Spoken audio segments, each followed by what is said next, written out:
Futures lower in early trading this morning, coming off the back of Apple and Amazon. Disappointments after market yesterday, both out with their latest quarterly results, missing expectations across the board.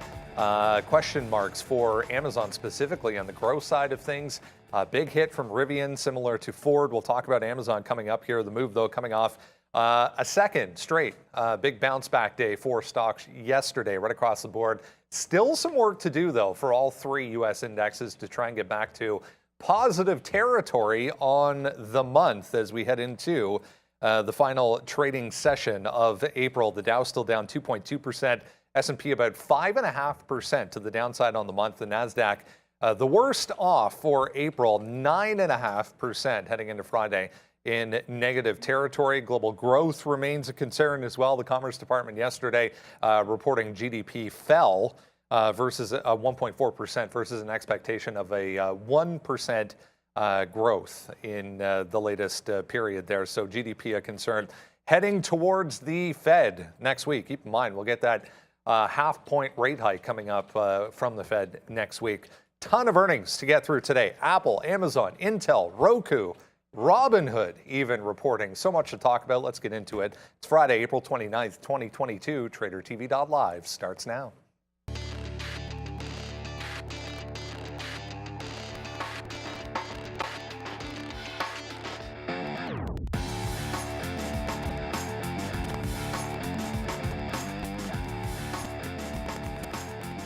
Yeah, there we go. Look at more red numbers to deal with this morning. We had some data out there at 8:30, some personal income and personal spending data a little bit weak. PCE core price index as well, data coming out there a little bit below expectations. So back to the downside here for the futures overall. It is the NASDAQ leading 1% right now, about 0.8 for the S&P, 0.3 there for the Dow, back in negative territory.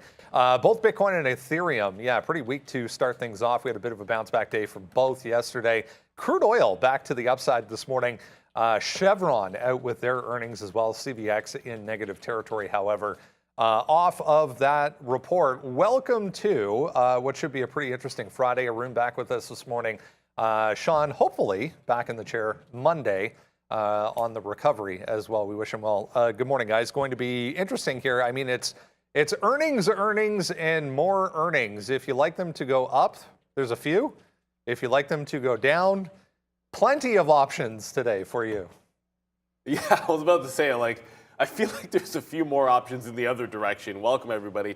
We're going to round out a wild week with, as Brennan mentioned, Robinhood. So, yeah, that'll be interesting because, I feel like it's like Teladoc all over again, right? Like the first thing to do is to spring the trap. Eventually, Teladoc turned into a squeeze, but it had to start out as a short, and I think that's the way Robinhood's going to be for me because not a good quarter for them, and they haven't had a good quarter ever, so it looks like one of those. But Apple had good numbers, but didn't really save the day for us because of the warning they had. And I feel like some of the U.S. listed Chinese names have stolen the thunder of something like a Roku because, the positive news there has all of them booming. Pinduoduo looking especially strong. Alibaba making power moves to the upside. And we found out, of course, that in fact Elon did sell 4 million shares of Tesla. The fact that he's still pledging a bunch as collateral is that's actually a pretty bearish thing for the stock, and I think we might be understating a little bit of that. So we expect Tesla to be on the radar once again. I mean, it's got some big levels as well, that 910. If it got through, it would probably squeeze, but for now, the market looking weaker. Yeah, market's looking, it's looking weak, but I still think there's an off chance that we catch a bid here. So like you can see here on the desk here, the guy is, our bear is not a complete bear. He is half bear, half bull if we go to the full table view, but this market is going to give you some opportunities, and that's what we're going to be looking forward to right now. Like Brendan said, crude's up 0.92, NASDAQ down 1.2, and S&P also down 0.8 and change. We just fell off about 10 points or so, 8 points or so after that the PCE number.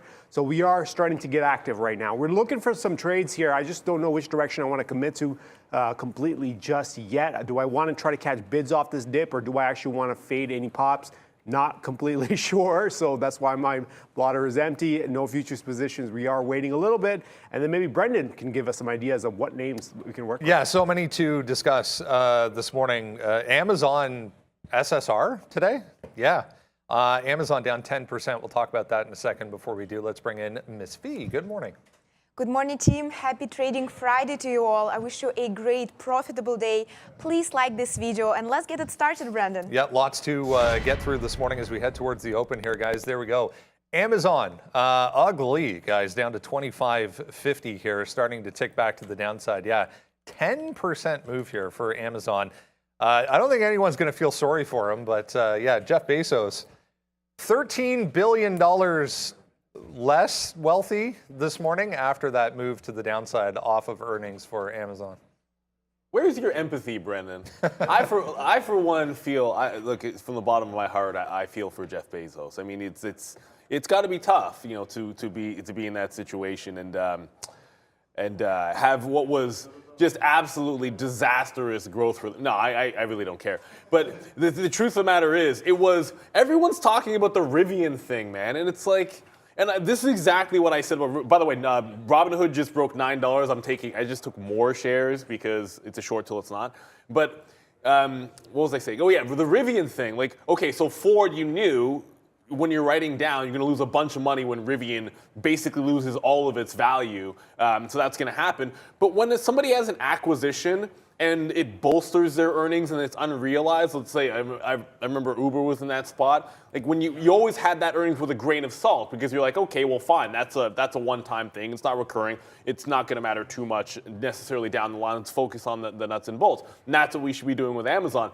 In this particular situation, it just so happens the nuts and bolts of the report is also negative. So you're in the right direction if you're basically staring at the Rivian thing and being scared about it. Truth of Amazon, like the worst growth since the dot-com bubble, when they really broke out, which is a scary, scary sign for them. Like this is a stock that on the daily, like it had been ranging for so long, looking for that next leg to the upside. I'm trying to go back far enough here on the daily chart to show you guys. And then you basically have the worst growth quarter in a decade, and you're breaking support at 2,700. Like that is if you're looking for a bad sign on a chart, like that's what you get with Amazon here, and you got to start thinking about 25.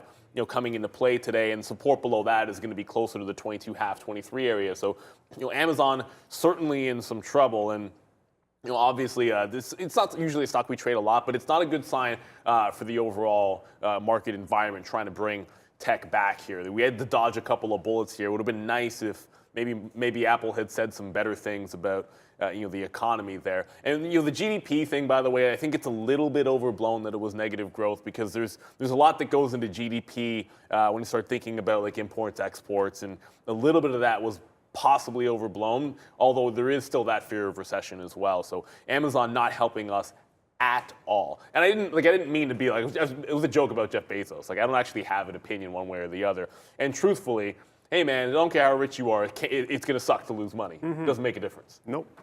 Money's money, whether you got a lot of it or not. But when you lose 10%, you notice. And Amazon, like Neil was saying, it's finally broken out. It's a wide range, but it's broken out. This chart, guys, this is a weekly chart, just to show perspective of where we are right now. That red line was 2,600. You could easily mark that off going back all the way to July of late June into July of 2020. And we've bounced off this 2,700 a bunch of times. And this is the weekly. And if I were to now immediately go down to the 60-minute chart, that red line that we saw going all the way back to July, yeah, that's where we are now. And we're starting to cross. We got through there last night. We bounced all the way back up to 2650 or so, 65, and now we're starting to cross back underneath that 2600. We break that further down. What do you get? Is there any pockets of support? Yeah, maybe. That 2580 can hold a little bit, but again, minor supports because this level is major. So it's going to be very interesting to see what the volume is going to look like at the open, including the imbalances, when we get closer to that 9:30 open, because if Amazon starts to dive to the downside with sell side action because of the price point it's at, you can bet that this market's going to go down with it, right? Amazon is a number 3 stock, I believe, in the NASDAQ 100, so it has weight. If it decides to go, definitely one to watch. So just keep an eye on it before the open. If you are watching the overall futures market, keep an eye on Amazon and Apple at the open. All right. I mean, a ton of earnings, obviously. We'll get through all of them coming up here this morning. But another major kind of development, as we mentioned there briefly off the bat, is the Chinese stocks this morning. All of them in positive territory in a big way on this note this morning. Some of the regulators set to meet later today in China to discuss some changes or potential changes to the scrutiny that has been put onto the tech sector in that country on a regulatory standpoint. So a really nice look here. I mean, all of the big ones leading the way right now. But I mean, even DD up 18%, better part of 18%. It's a $2 stock, yes. But a good look here for some of the Chinese stocks today. Yeah, the thing about DD, when you look at the group, because let's say you have like a watch list or maybe like a quote board that has all these related names. So when you get a day like this, you can see them all and then maybe quickly siphon through them. You'll see the 18% on DD, and it gets pretty interesting. But we were having, like, Brendan and I were talking about this like right when we sat down. DD is one of the more frustrating stocks to trade for a day trader, just because it has so much. There's a lot of quote stuffing, and the algo's gone wild. So when it does volume, it's just not the best bet. Like I prefer to trade Pinduoduo or Alibaba. Bilibili actually looked interesting today.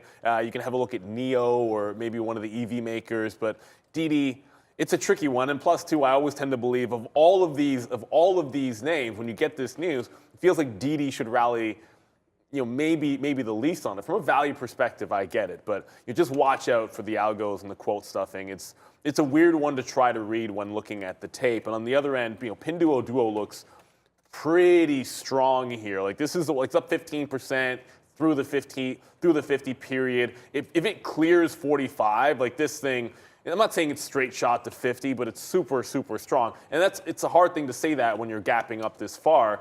You could also reject that level, and then all of a sudden 43 becomes a short, and then you got room down to 40. But the reason I say it looks super strong is because of what Alibaba looked like. And Baba, just, if I was to say you're shorting this move, it's Alibaba, which has got the same gap up, was immediately sold off, and it's a little bit harder. I'll zoom in so you can see. Immediately sold when retail come in, and then it's struggling at those highs. So this is the one that if I'm looking for a short trade, I think there's room to 104, although a tighter stop would give you 102.5. Baba already starting to peel back. There's some profit taking happening, but Pinduoduo looks super, super strong. Yeah, and I'm going to go with JD. JD is kind of the choice that I'm going to play if I were to go into this arena here. But the issue, I'm not going to go for the long, though. What I'm looking for is a failed break of that high. That high that we got here in the pre-market was 67.88. That's the 4 a.m. move all the way up there. We've kind of dripped down towards that 66 even now.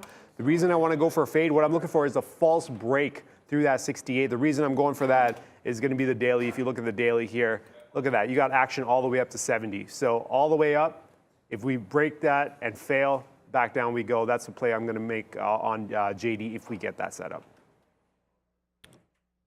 All right. I wanted to mention TDOC real quick, guys, on a note from Kathy Wood. ARC in there yesterday buying up a ton, even after that record plunge we had.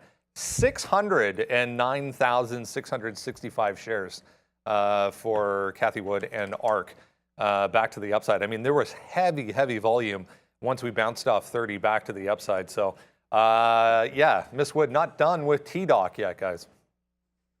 That's like the level of conviction is, well, I mean, I guess, you know what, at $32, I suppose, like if you already liked it, it's hard to say like that's a ridiculous amount of conviction when you're buying that dip. But it still is, right? Because ultimately, what I'll say for the move yesterday was it was unbelievable how much buying. We were saying it was like, holy crap, there's so much buying down there at 30.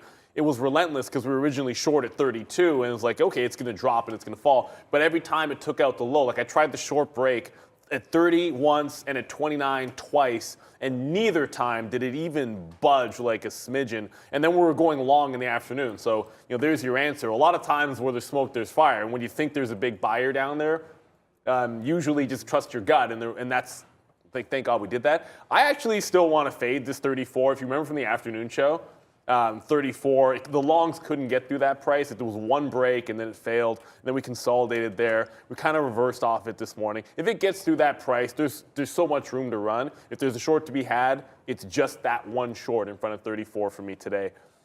And we'll see what happens. I mean, good for her. I would say the difference between this and Roku is if I had to bet one of these companies has a business that makes sense to still be around in 5 to 10 years, whether you like it or not, I'd bet money on Teladoc, not Roku. That being said, no clue what this company is actually going to be worth, and it's probably going to take the rest of the year for the market to have any sense of that as well. Yeah, and Teladoc is one of those trades where it was great yesterday because of the price points it was working with. But today, if we're trading at 32.67, it's going to be hard to work a level, right? Because we went for the long at 31. It made sense to put the low in, and we can look for the upside towards that 34, 35. We ended up cashing out some around the 33.5 area by the end of the day. But now that it's just floating with 32, you can't really, it's too expensive for longs, and you have a ton of overhead for shorts. So where do you go with it? So the only other option I can think of here is that 39 break to the upside, not a breakout long, but in the event that we actually get high enough, maybe into the 36s, and we start to kind of taper off a little bit, a fade against that 39 is an option as well. I mean, you could say 40 as well, but I think 39 should be more than enough to take a shot at that 40. So if Teladoc were to run a little bit more, maybe $3.50 more to the upside and then start to slow down, I think the fade could be in play here and see if we can actually get it back into the low 30s.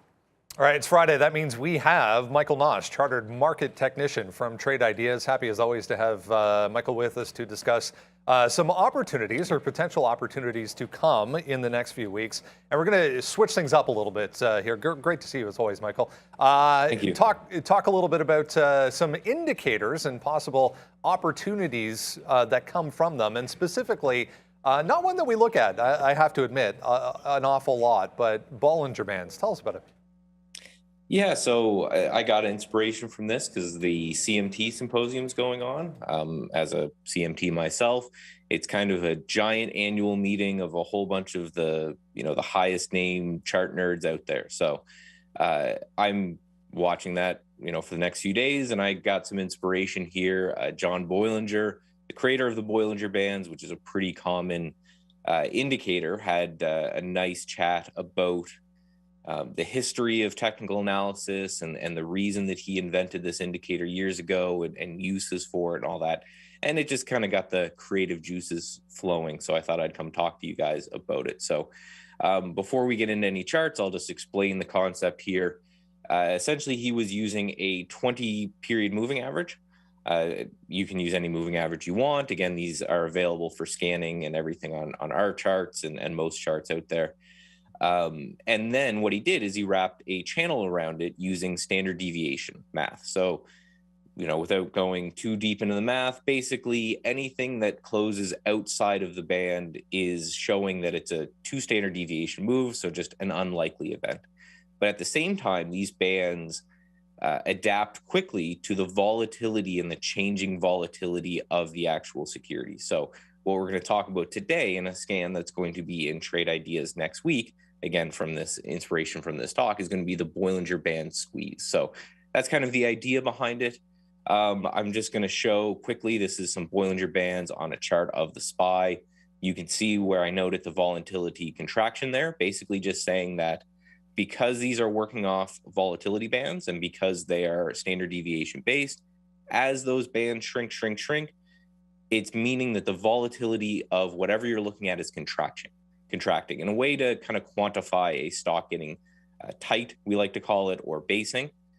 And you can see that as the stock moves, and this is the pandemic crash that I'm showing here, those bands widen out dramatically, saying that volatility is now incredibly high. And if they close outside of those bands, it means it's a very unusual move in a high volatility environment. So for you options guys out here, this may be interesting as well. You want to sell options in high volatility markets and buy options in low volatility markets. But for us directional traders, you can see that when we reached oversold, that was an interesting time to try to look for a reversal. And then when we reached overbought at the top of the chart, that was a time to look for a reversal as well. This next chart may be a bit confusing, but I'll just go over it quickly. And this is basically just a chart of the VIX, the fear index out there. And the reason I included this is I just wanted to show that volatility is mean reverting. Price is not mean reverting, right? Price trends one way or the other. Volatility, however, is mean reverting. We go from periods of high volatility to low volatility to high volatility to low volatility. So by knowing that, we are able to say, okay, if we are in an incredibly low volatility environment, maybe it's time that volatility is going to increase. So time to look for breakouts. And if we're in a high volatility environment, that's kind of what we see as well. So here's a chart I just grabbed, NGD, for a quick little example. You can see as the Bollinger Bands get very, very tight, you get these high volatility moves out. As the bands expand, that's probably a time to take profits or sit out. So this pattern of the small arrows with the volatility shrinking, and then the large arrows with the volatility expanding. So what I've done is I've just grabbed a couple charts for you guys of stocks that we are currently seeing this volatility contraction on. So I will just go through those. And again, these scans we're going to add into trade ideas hopefully very early next week. So RELY, which is just a software company, you can see this one's really beaten down from 50 into 10. That Bollinger Bands are getting very, very tight as the volatility of this one's contracting. So if you're looking for a trend continuation, maybe you look for this to break under 10 for a continuation lower. If you're looking for a reversal, it's like $12 or so. But again, you can see how tight this is compared to its normal action. Next one here is LHT. Same kind of thing. This one's actually just been a choppy mess for a while, but starting to get that volatility and that range contraction. I'm looking at about $15 a share. If it can get over that, then this might be a continuation higher. Next one we're seeing is kind of the same as the first look. This is another software company. Again, another beaten down name, but it's holding really well and then having this volatility contraction that's going on. And I know I talk a lot about day trading or swing trading, but this last chart is just to show you Facebook yesterday. And you can see there was two periods, one at about 10 Eastern and the other about 11 Eastern, where you had these volatilities contraction periods. And then when we broke out of the bands, you could have these nice little continuation scalps. So everything I talk about is tried and meant for day trading and swing trading. So I just wanted to show that that this is fractal. So if it's something that interested you, you can use it for all time frames. Yeah, it's a great concept, and it's great to show on, regardless of the time frame, we still get the same kind of visual representation. And I love that concept. If you're using something like that, even on the basis of just a visual representation of what's going on versus the overall market, it's very easy to get a better understanding. So we appreciate it. As always, Michael Na, CMT, Chartered Market Technician at Trade Ideas. Have a great weekend. Thank you very much. You too now. A number of interesting ideas there, guys, based off of what the overall market is doing. You get that consolidation, and then those bigger moves happen. I heard you there, Michael. I heard that little Mandelbrot disciple a note there about those moves being fractal. I'll catch that one. I'm a nerd, man. I'm all over that. But fractal geometry, you guys know fractals, like fractal geometry. Essentially, basically the concept that you can just take something on in terms of multiple scales and it repeats itself. So you can take something a daily pattern that'll work for short-term swinging, and then that'll be okay for like a day trade and then the micro as well. And oddly enough, and now because I'm on the topic, for anyone who knows the Black Swan guy, he, Nassim Taleb, he is a Mandelbrot disciple as well. So incredibly interesting stuff. Probably don't care about it here. I should stop talking about it. But Facebook, that's one where you could see the actual change in this stock maybe 3 times yesterday. And it was unreal because at the open, it went from trading as if it was GameStop to finally consolidating. And I didn't catch the break. I'd actually put on a short when you had that consolidation, that late consolidation around noon for the breakout trade. Those are the ones you don't necessarily want to miss when you're having lunch. But those can be really good. Sometimes it happens at 1 o'clock, and you look for these distinct changes for catalysts for you to be able to get in there. So I'm always glad to see, because what we love about Michael is that he'll give ideas that both look at the swing when we're day trading, but also can be applicable to just your overall chart reading and technical analysis, or just finding ideas. Because when you look for those multi-day breakouts, a lot of times, even if it's a swing, there's going to be individual trades each one of these days while you look at that stock. The example was like us revisiting Qualcomm, which might not continue that break anyways. Yeah. All right, I just got a couple positions that you guys can see it on the screen. I'll explain them when we come back from Brendan at the big screen with upgrades and downgrades. Yeah, let's jump into a few analyst moves here, guys. Upgrades, downgrades today. First Solar, top of the list. They reported earlier in the week, typical for an earnings name. A couple of days after the fact, you get some moves. Southwest on here today, negative right now, but JP Morgan with an upgrade. Pinduoduo, we mentioned Chinese stocks. All kinds of analyst moves on the entire group. Worth noting, price target increases right across the board mostly. Yeah, Morgan Stanley with a downgrade on Apple off of that earnings report and some supply chain concerns. Amazon's here too, Robinhood and Visa, guys. All right, like I said, a couple longs here. We've picked up some bids on the way down as the market these individual names come down. Finch Therapeutics. Oh, you bugger. Yeah, I stepped into that one 350 in front of 350. You know, it was tough sledding trying to get some. The way it was moving, I'm like, you know what, I'll just pay 353. That's fine. So we have 353 longs here. The risk on this isn't too high. It's going to be 50 cents at best. It's a $3 name, so that is percentage-wise, that's somewhat of a big risk profile. But at the same time, if you get going, we have quite a bit in terms of upside. Because if I go to the daily now, this is where you've gotten the trend, and you finally got some strength. Okay, I see you $5. Can we get there today?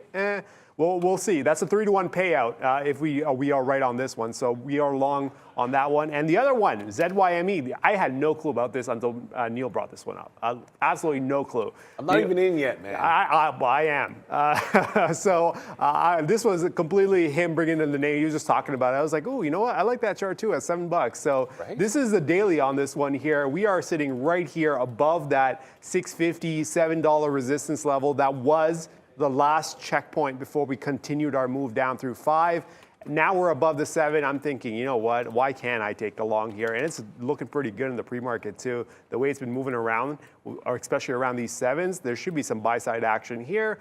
Again, risk on this shouldn't be that high. It's $1. If I can get a move going, then we should get paid in multiples of that. So for now, $1 risk on this one and 50-cent risk on the other one.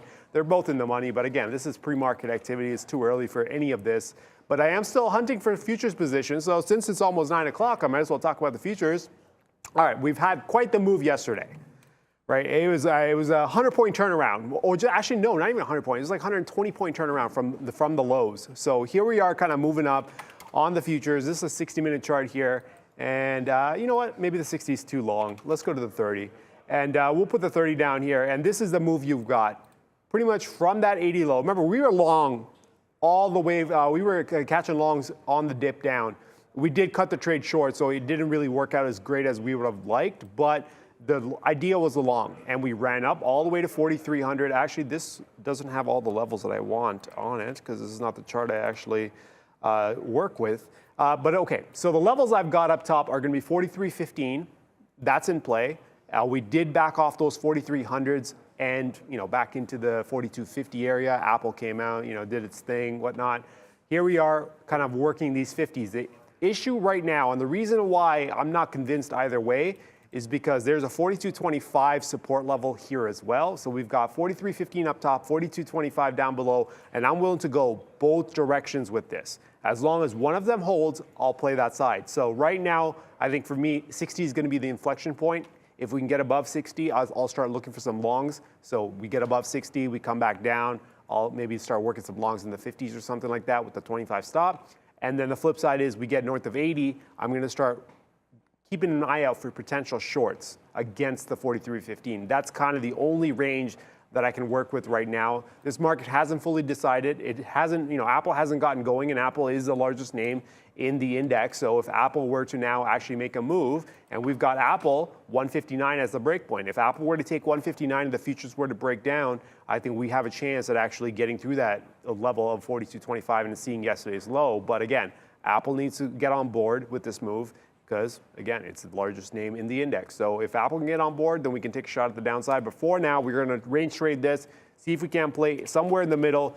Bottom end, 42.25, top end, 43.15, range trade in the middle. We just got to wait for a setup. In the meantime, we're going to step into the two names that you see on the screen here, those two longs. And I'm still looking out for some other names, but I'm not fully committed to either side. It's got to be absolutely perfect for me to step in at this time before the pre-market or market opens.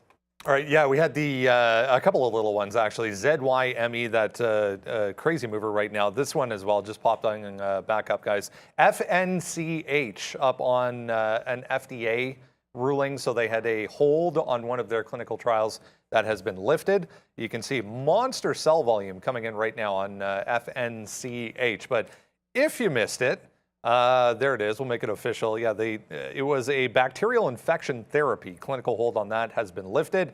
And then the ZYME $773 million acquisition offer from All Blue. Out in the ether, I guess, but we haven't had a response from the company.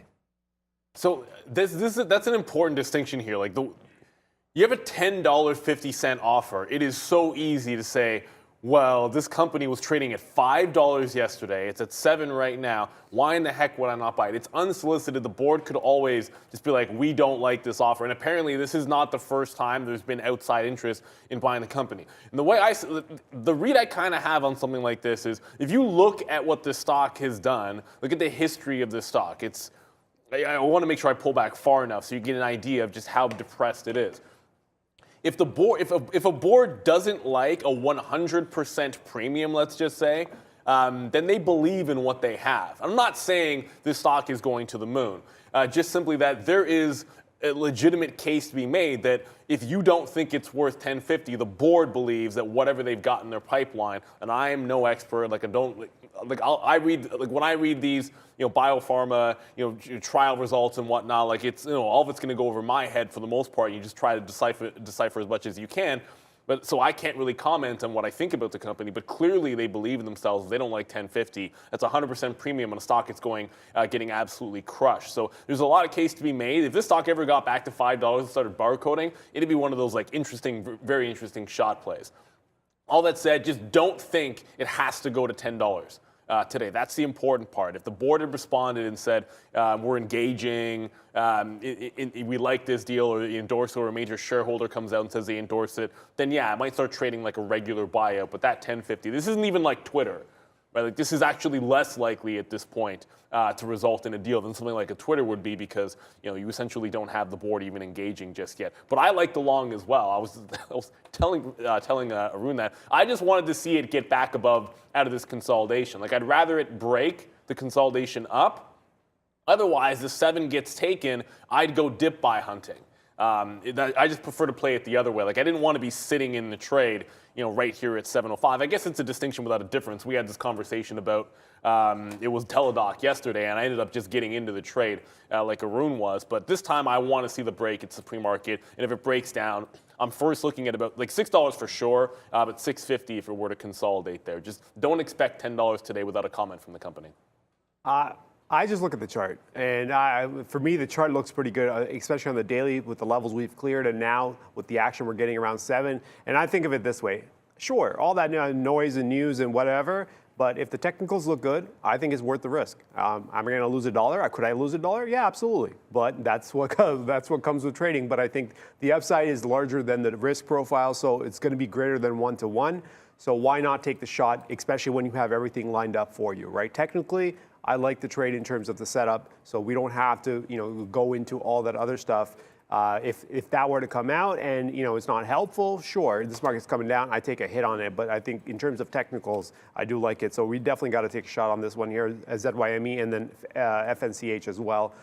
Same type of read there, and that's about it, really. There's not much else to say. I think Neil's pretty much covered everything for this stock. Another little one just popping up, guys. Well, it's back at 8:30. This came out for TKAT.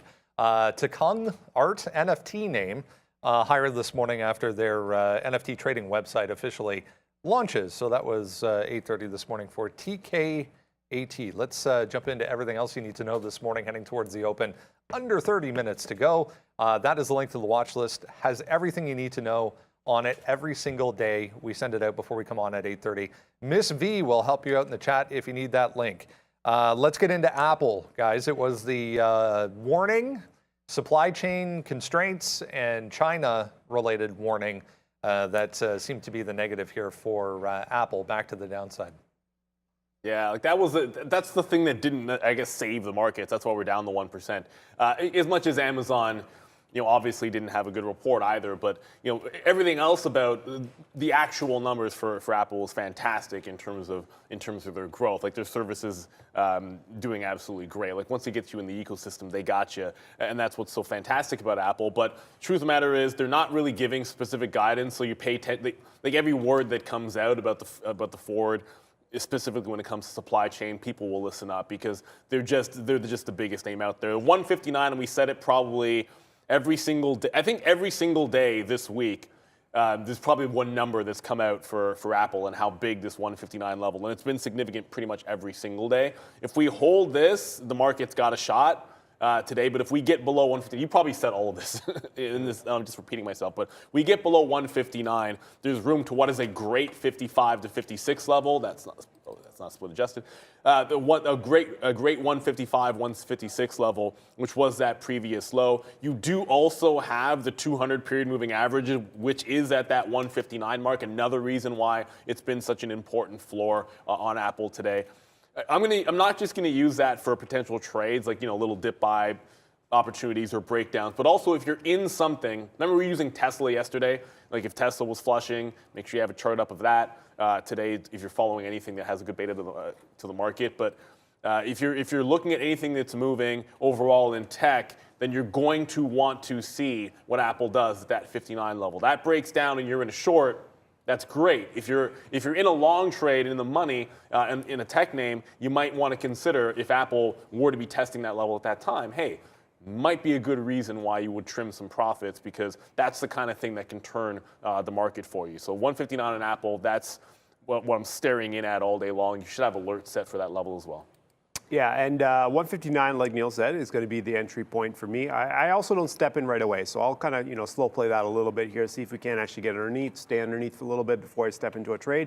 But again, if we were to now go in, actually, before I do that, let's go with the daily here. This is kind of the daily range that I would mark off for Apple, right? The bottom end being 150, I argue 175, and then that $3 trillion market cap here at somewhere in the 182, high 182s or low 183, somewhere up here. Pretty much around the area where we kind of put in that high there in March, early March, right? So this is the range, and this is what we're working with. And remember, I always say going into earnings, just set your ranges, set your edges, and then you deal with earnings after they come out. And what does Apple do?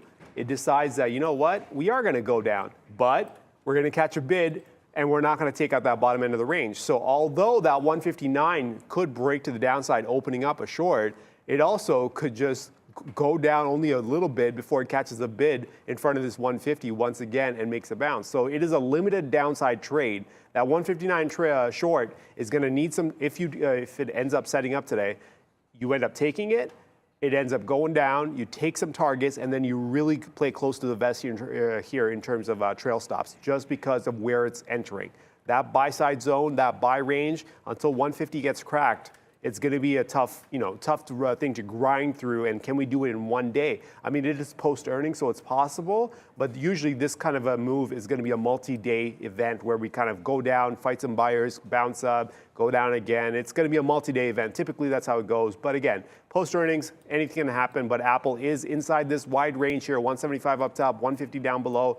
We are looking for a 159 break for a limited downside trade, and the market is heading to the downside. So now the future is getting closer and closer to the bottom edge. Now, before we go back to Brendan, somebody wasn't here on time to see my futures levels.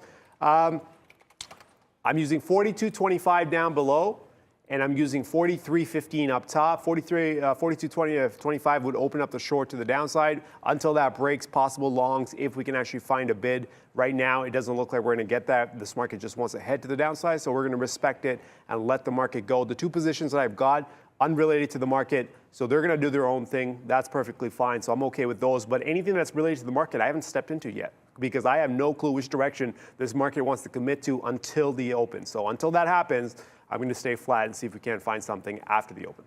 Yeah, some selling coming back in here, which makes the next topic here a little bit questionable, and that is the strength we're seeing in Chinese stocks right across the board this morning. Regulators in China making moves once again. And I was saying to Neil before we came on, sounds a little bit more final and a little bit more like a done deal. They're going to make some moves to loosen their grip, I guess, on the tech sector and some of the regulatory issues we've seen over the past year with regulators in China and what they're doing in the tech group. So all of them with a really nice move here. I mean, Alibaba leading the way, it would appear. 11.5% here for Baba, guys. But as I said, with the market coming off, maybe a little overdone. Well, I think with the concerns about the Chinese economy and where things are going, at some point they have to get serious about protecting investors and protecting these bigger names that are so important to them. So, I think you're right about that. That it's a little bit. There's more there this time, and that's why you're seeing such a strong move. Last time they gapped up like this, I remember there was a crazy dip by. Great. It was like a $4 short, $4 or $5 short on Alibaba that turned into like a $15 long if you took it, and I only had the short. I like Pinduoduo today because it's actually showing some strength, and you've already broken out, right? Like you're past the 40. You're right into this channel up here, 43 to 45, and if it gets through this, you have clear sailing. So I want to play inside the range here, 42.75 area. If that goes, then I guess we're giving up the ghost. But I want to be long, probably in the mid 43s into that level on Pinduoduo, and it's entirely possible that I only get one of the two of these, or I get both and only end up holding on to one. But I see sort of an opposite picture for Alibaba, and this is weird. It's weird when you're looking at these and saying, well, I like one for a short and one for a long, and there's a decent chance they both they'll end up maybe going in the same direction today. But when you're inside of the range, you have the luxury of saying, well, if they break out, you get out of one and you hold the other, right? So Baba looks a little weaker because it cannot get out of the channel just yet. It's rejected the high already and is putting a lower curl. So inside this range, I'd rather be short Baba to the top. I mean, 104 is also a reasonable out as well. Whereas I like to have the long. And either way, if you fill the gap down on Baba, there's tons of room. If you break out on Pinduoduo, there's tons of room. You just can't get stubborn and hold the one that's against you forever just because the other one is winning. You gotta trim the loser, get out of the loser, and then hold the winner is the idea. For me, I'm going to go with JD, and I mentioned this off the top here. For me, it's not even the long that I want. I want the short, but I don't want the short here. What I want to see is that high get taken out, that overnight high or the pre-market high around 68 on JD. If we can just break above by a little bit, like maybe 20, 30 cents, and then come back in. So I want to see a failed high break.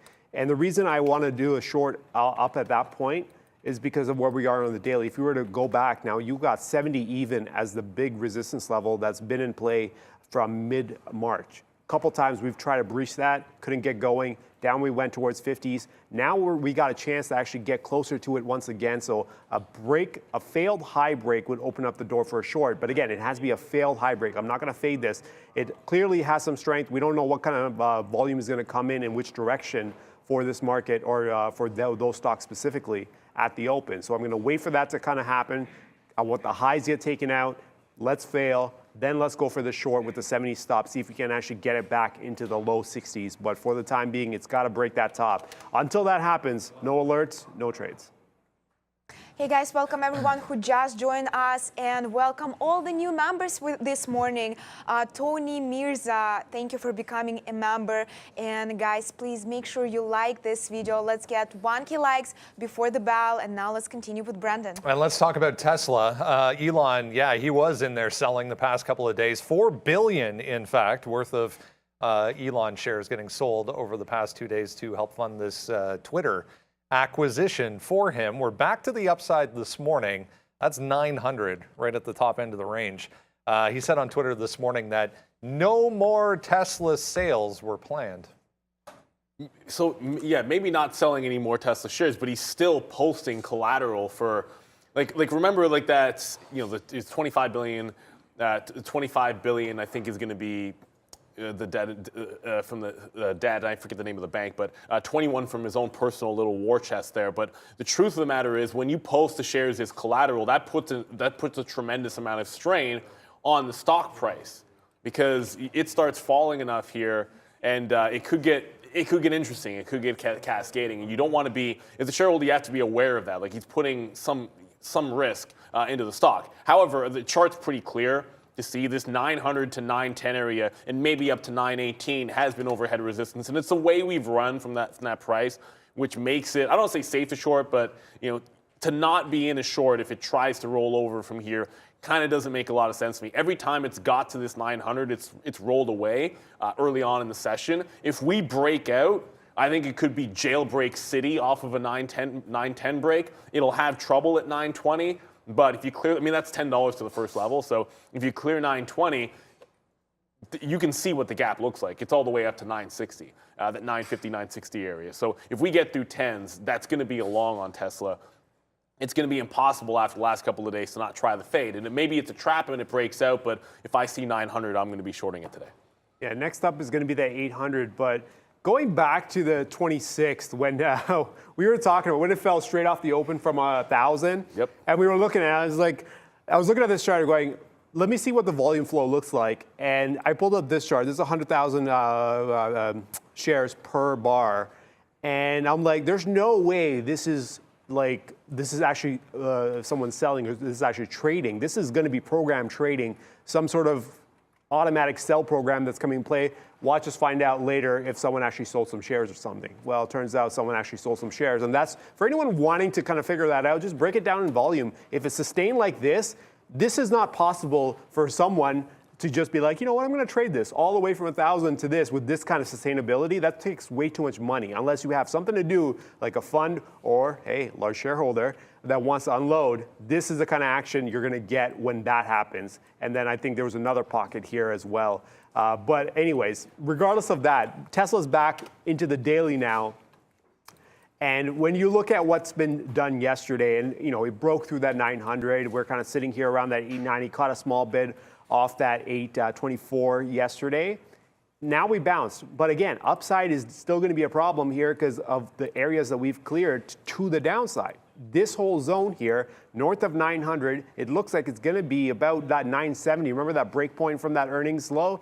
Yeah, 970. So anywhere in that window, there's going to be some possible points of selling. So just be aware that although 900 could be an option to the upside, you are going to run into resistance as well on the larger time frame. Downside is open if they decide to take a shot at the downside once again, because you look at the low and you're like, 800, 750, that's an option. 750 is probably more likely. So it does look like it's taking a pause. It is, up on the day right now, up 1.5% in the pre-market. But at the same time, you've got that zone here that could potentially sell. We're at the top end of that bounce point range. It's about 920 that gets you breaking out above top.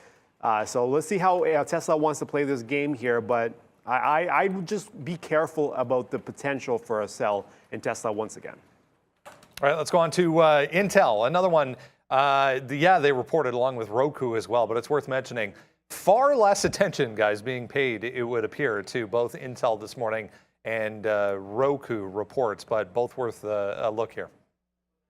Yeah, and look, ultimately, I'm short Intel right now, so I already grabbed this one at 44.85, and I'm actually going to sit on the offer above 45 to take some more. And it was only the guide that was bad, but then also, Gelsinger tends to be pretty honest about what he thinks, and if he thinks it's bad news, he'll let you guys know. And he said the chip shortage going into 2024, which is way more bearish overall than I think I've heard any other executive say. Their margins have all gone all the way down to like 50% from 55, and they used to be in the 60 range. And they're spending more because this is now a turnaround play.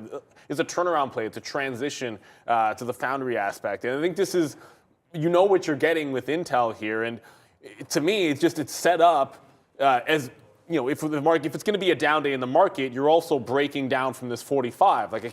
You don't trade your own book, and I like the stock for the long term. It might be a buyer in the next month or so with more shares, but you look at this break of 45 down, and I want to be fading it to 45.50. I'll just give it a shot to roll over from here, and there's room on that daily chart for it to head back down to whether it's the March low at 44 or retest that 43.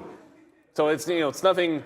It's nothing more than like a technical trade. I'm on the bid to take some out in front of 44.50, and then I get some out in front of 44, and then some out in front of 43. I'd be an adder if I can get some in the in the low 45 range as well. So I'm short on Intel today. I think if they'd shown more strength and Apple would have come out better, we'd be talking about the AMD and NVIDIA long breakouts that we liked at the end of the show yesterday, but none of those seem to be in play right now. Shout out to Isaac Kim for that super chat there. Welcome back, Arun, he says.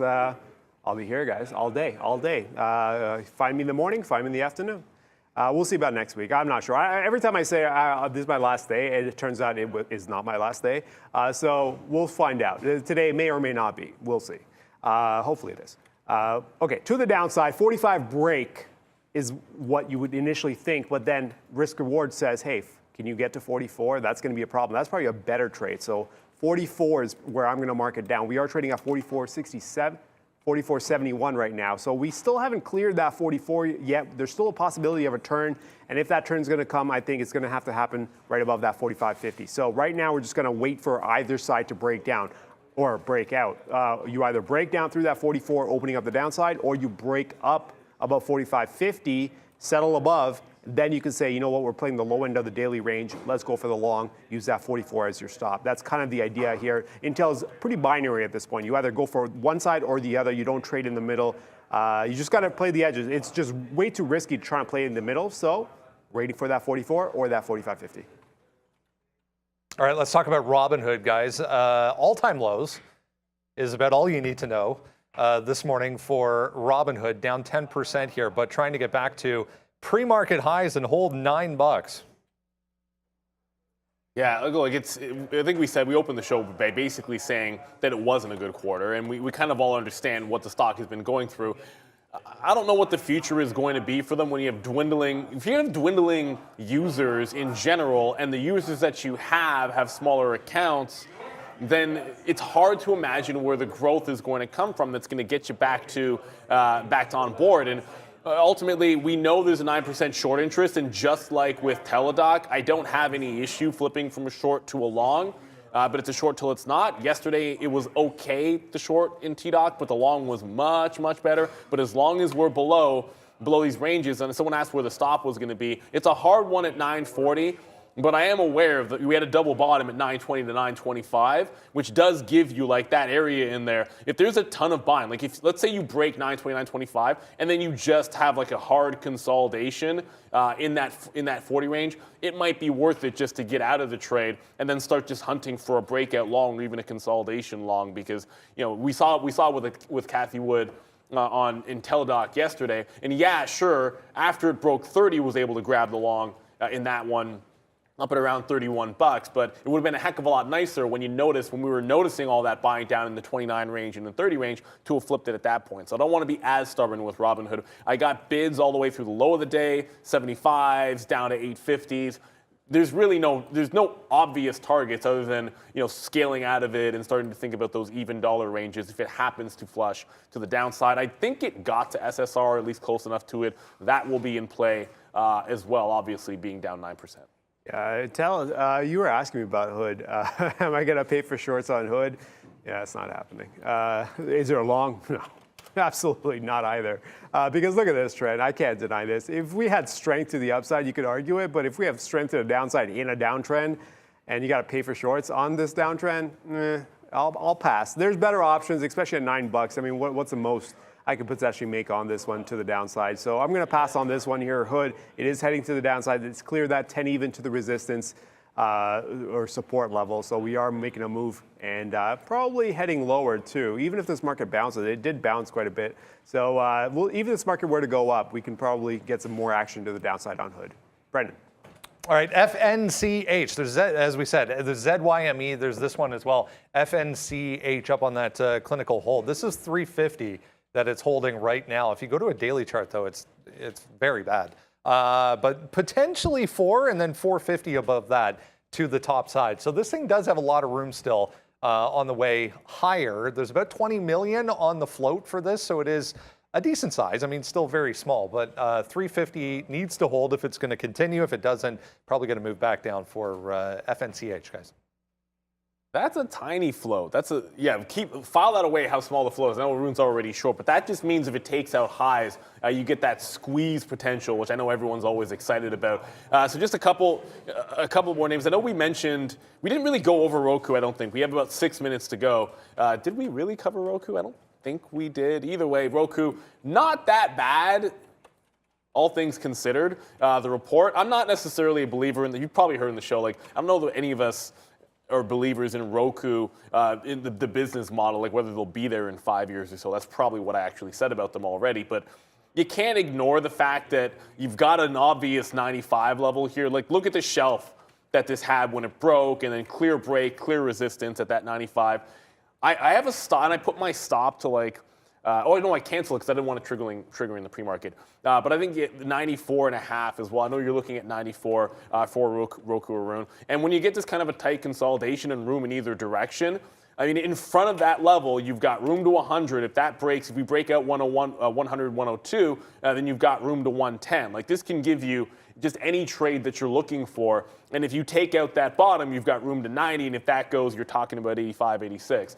That's kind of one of these situations where you want to look at the stock regardless of which direction it's going to trade in, because it's going to give you an opportunity either way. The problem is the pre-market volume for something doing earnings like a Roku, it's terrible, and the spread has been constantly like $1. So I don't want to do anything until it actually opens up, and that's all I can really say about it. But I do like that 94 and a half. If we break down, there's so much room into the downside. First things first, like it was a pretty decent report. So a long in front, I think makes a lot of sense. Just got to wait till after the open here. Yeah, I'm looking at the daily going, do I want to go long is the question. So I've got the 94. Like Neil mentioned, 94 is the option for the short side, but upside strength for the time being, so no shorts just yet. And then I quickly look at where can I potentially fade this if we were to get fade setup. It's going to be somewhere around 100. I wouldn't be surprised if we get a 100 break. We're only $2 away. And if we broke 100, even that 102 high, that earnings play high, if we were to kind of get above that 100 into 102 and then fail break, go for the short and see if we can get back to the downside, that's an option as well. So I've got a couple options here on Roku. Not chasing this just yet. 97, 98, not doing it. It's going to have to be south of 94 or potential fades north of 100.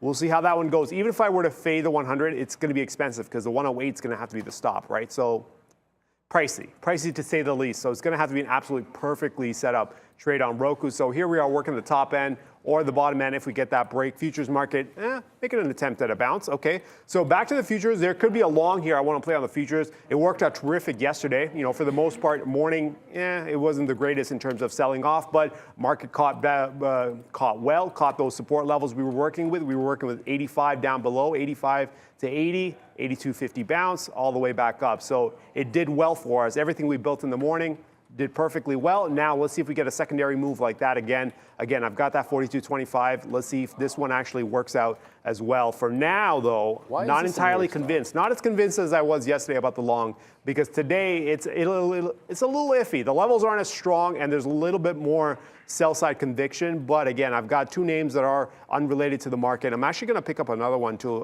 Once I get it, you guys will see it on the screen. Because I don't want to talk about it until I actually get it, because of how it might be tough to get some. Now I'm curious, too. Yeah, you'll see it. It'll pop up fairly soon, I think. But anyways, futures market, finding a bit. Let's take a quick look at these imbalances and see if people were asking about the imbalances. Let's see what we got. What do we have? DD, buy side, no surprise there. These Chinese names are moving. DD, buy side, 821. NLY, buy side, 717. And then you got ORC, sell, LYG, sell, 350. Not that big. So it's going to be these two names that we're going to work with. Well, actually, I'm not in this one, but we are looking for JD. Remember, JD's part of that group that's been taken off. So JD potential fade against a rally. What's up? No, just that Zyme stock went on the move there. It broke that 20 level. I got in. I said I was waiting for a 20 break. It's on the move now. Just maybe a fail one because it's going to retest that 7 just off the open, but that one is a big mover. Tesla moving into the upside towards that 9-10 level. Got to make sure we're watching that one just very quickly, because it was like the market bounced a little bit here, but Tesla did put in a big move. I had an accidental long at 900 and just got out of it because I didn't want to actually take that long. The long I like is if we can clear through 910. And so you get in, you don't like it, you get out right away. I'm fading the 910 first. However, Randy's going to be on the bell as Lucas is going to be on vacation. But one that I don't want to completely ignore, because we mentioned Teladoc 34 several times on that, Kathy Wood buying a bunch of shares and the long in the afternoon. I think it's a fade to that price. If it breaks 34 and a half, I want to go long in Teladoc. For now, I think it's a bit of a fade trade through that level. But not to interrupt you there, Ruben, just want to make sure that Zyme stock, the big volume, it was a big volume spike at 720 when it took that level. Yep, and I appreciate that. Hey, you know what? I'm long already. So me being long at 702, and we want to take a look at 720. That's money in my pocket. I'll take that every day. Here we are into the final 30 seconds as we get some movers going here. Zyme up 16 cents, FNCH 2 cents out. And damn, I don't know if I'm going to get this fill. I was so close to getting a fill too on this other one, but maybe I might not. You'll see. It'll be fairly quick. 15 seconds there, Brett. Get ready. You know there's a dance that goes with it. We got dance the countdown. Dance it off, man. Yeah, 8, you got to dance it off. We got about 6 seconds. Come on, 5, Randy. Come on, you can do it. Come on. 3, 2, and ring it. Dude. Sorry, guys. Randy rings the bell, he rings the bell. You know what I'm saying? Like, he doesn't mess around with that. I forgot to mention DWAC. No. DWAC, there was a single note by, post by President Trump that has DWAC running to the upside. 55, the monster level for DWAC. 50 support on that name. I do want to be into this on the short side of the trade at 55, but if it breaks 55, it is a long. No questions about it. It's a jailbreak from that price level, so DWAC is on the radar. I had to pay for short, so Arun's probably not going to trade it. Yeah, definitely not going to trade it, but ZYME, hello, bye-bye, as it takes off to 740. This goes back to someone was asking, why do we call it Z and not Z? We're Canadian. We're Canadian, British English, so we go with Z instead of Z. So but it doesn't matter because it's going up. 43 cents in the money. There goes FNCH to the upside, 10 cents as well. There's a few alerts that went off. I'm still waiting for this damn fill from this one stock. Come on now. We're just messing around. You'll see if I can actually get a fill. Once I get a fill, I should get a fill fairly soon. There we go. TKAT I was trying to get around 303. Damn. That's a thin stock. Yeah, it's a thin one, and that's straight up from the chat. You guys were talking about it. You guys were talking about it, and I like the chart. Tesla's falling off? Yeah, I missed the fade on Tesla there. Like, I was sitting at 906, it got to 904, and then absolutely starting like a harsh reversal there. I got Alibaba, however. I said I like Baba short and long. I was going to prefer in Pinduoduo. I didn't get the long in PDD. I'm going to have to check back in on that one, but Alibaba off that high of the day, and then that 104 level. So I am into the short on Alibaba. It was Pinduoduo out of the U.S. Chinese listed names that I like to the long side. Yeah, that's why I didn't actually get the dip. I'm sitting there at 43.50. I'll step up for a bid at 44. Just because I want to make sure I'm into this one for the strong side of this trade. But I prefer the price a little bit better down at 43.5. So I will be adding to it at that 43.5 range. Yep, as the market comes down, are we going to catch a bid? Remember, like I said, futures market can go either way here. So we actually don't, I'm not committed to either side. Apart from these unrelated names to the index, yeah, we'll go for it. But we'll take a look at a couple names here. I see Roku running to the upside. Is it actually running to the upside? I just got Roku. Yeah, it's 95.80 to the upside, so we're not too far away, I guess, but still a chance that we can actually maybe work the bottom. I don't know. I mean, like, we can't get high enough north of 100. We can't get below 94, so we're going to wait on that one. Did we actually cross underneath 84 at the open? Why did that alert go off? No, we didn't. Why did that alert go off? Let me re-enable that alert. Oh goodness, there goes Intel. Oh, there goes Intel. So Intel, the pop and fade trade just came in on Intel. I got stopped. Remember that stop on Robinhood? I didn't even have a chance to reverse it at 940, man. I had a hard stop. I told you guys the hard stop at 940, but I didn't throw a secondary order to get long or adjust it to reverse long, and it's already at 980. So that was a good price. I just did not get the execution. Intel's going the other direction, so it's starting to fade in. This is what I mean about Hood. Just absolutely crazy. Once it got through that 940, it should have been a reversal. I did not make the play. The next level up is $10. We mentioned 10, so if you missed the breakout, you got to make the next trade, and that's going to be the fade off of $10, Brendan. Another one moving on earnings, guys. X, U.S. Steel, big pop here at the open, 33 up to 34 on a beat for them. Yeah, a couple of names here. That was huge earnings by them. What, United States Steel? I didn't even look at that one yet. What is it? Oh, damn, it is up 6%. Oh, and some still running strong. Let's quickly take a look at the daily, see if there's a trade to be made here. Fade, maybe, against the 36. I don't know. Okay, I'll keep an eye on this one. See if we can't get an alert off if it ever crosses 35 to the upside, because if it does get above there, we could potentially fade this off the daily against the 36. And, it's running strong right now, but up 6%. But, hey, give it a chance. Here if it wants to Tesla. slow down. It's Tesla. Oh, Tesla turned, eh? There you go, Tesla. This is what we need for the market, and that's why the market's at 51 now to the upside. So nice little run on Tesla, but like I said, resistance levels up top. So we are going to have to wait on this one. I think the other one that we're going to need to pay attention right now is going to be Apple. Apple taking off. I guess we're not taking that 159 level. Up we go on Apple. No chance at that potential limited short, but if we bounce to the upside, I can maybe pick up some longs on the futures. That's an option as well. So that's still on the table here. Futures hasn't confirmed my long just yet. Remember, we're working that 25 area, so we could catch a bid and see if we can get a move to the upside on the futures as well. So remember, we tried a short in front on Tesla, but if it got through 910, that was going to be the jailbreak out long. I ended up with an 11 long, so this time we actually get the reverse. Didn't get the reverse on Robinhood, but we got the reverse on Tesla. Remember, the first thing is that 920 level, and then from that 920, I mean, yeah, there's nothing. Like, you get to 920 and you break that, it's like 950, 960 is next resistance. Roku also came in, and it's like a lot has popped in. That's why thankfully we have the positions at the bottom so you can see. So I did pick up the dip on Roku in front of that 94.50, and then if we get this one back up through 100, it's got a lot of room to be able to run here. So first things first, it needs to get there. We're about $2 in the money. I do want to trim some of this right now, but that first out in Tesla starting to come through. 918 was the previous top on Tesla. So as we work back through this, and this is at 918 here, I would like to trim some in front, buy the dip on Tesla, and see if we can't continue the move into the upside. So it looks like it's squeeze central on Tesla. Intel, by the way, still falling. It hasn't broken 44. It's finding a bid at 44.25, however. Damn, Baba. Baba is just up we go, eh? Okay, up we go. North of 103 is what I was looking at, but we snapped right back down through. I was going to say through that. Yeah, we went up to 103 and just snapped right back down to 101. And we were Baba was the weakest of the bunch too. Can we potentially fade this? Is what the option here is, or we're looking forward to. And I don't see where we can. I don't know where we can potentially go for the short here on Baba. So I'm going to have to leave that aside. We are going to keep on to the three positions we've got here. Finch is taking a dive here after making a move to the upside through those 350s, making a move to the downside. We're going to leave it alone, see if we can't get a pop here. There should be some support around these prices. If we lose it, we lose it. But at the same time, I'm going to give it a chance here. ZYME, nice little pop, came back down. Again, too early to kind of get caught up in these moves. It's just fluctuations, part of trading, right? I'm still looking for some more names here. I noticed that a lot of the rocket ship, is that Tesla?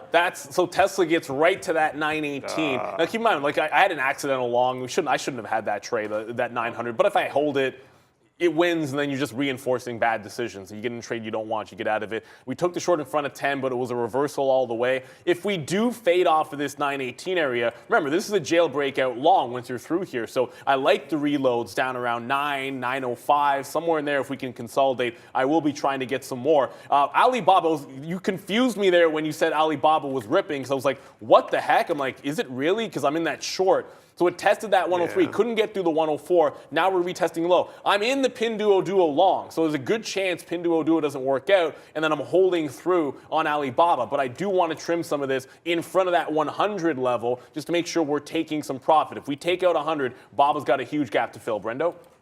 Big reversal on Twitter, guys. There was some strength initially to the upside through 49.5, but yeah, my chart's not loading. But Twitter straight downside right now as well. Twitter to the downside as Tesla runs. Is Tesla still going to the upside? You've got a ton of longs. We're basically holding like this 907 area. I like 905 better for a reload on the long. So I'm now out of Pinduoduo. I'm going to try to hold on to Baba for the ride. Kind of knew this would happen. Like trim the one that isn't working.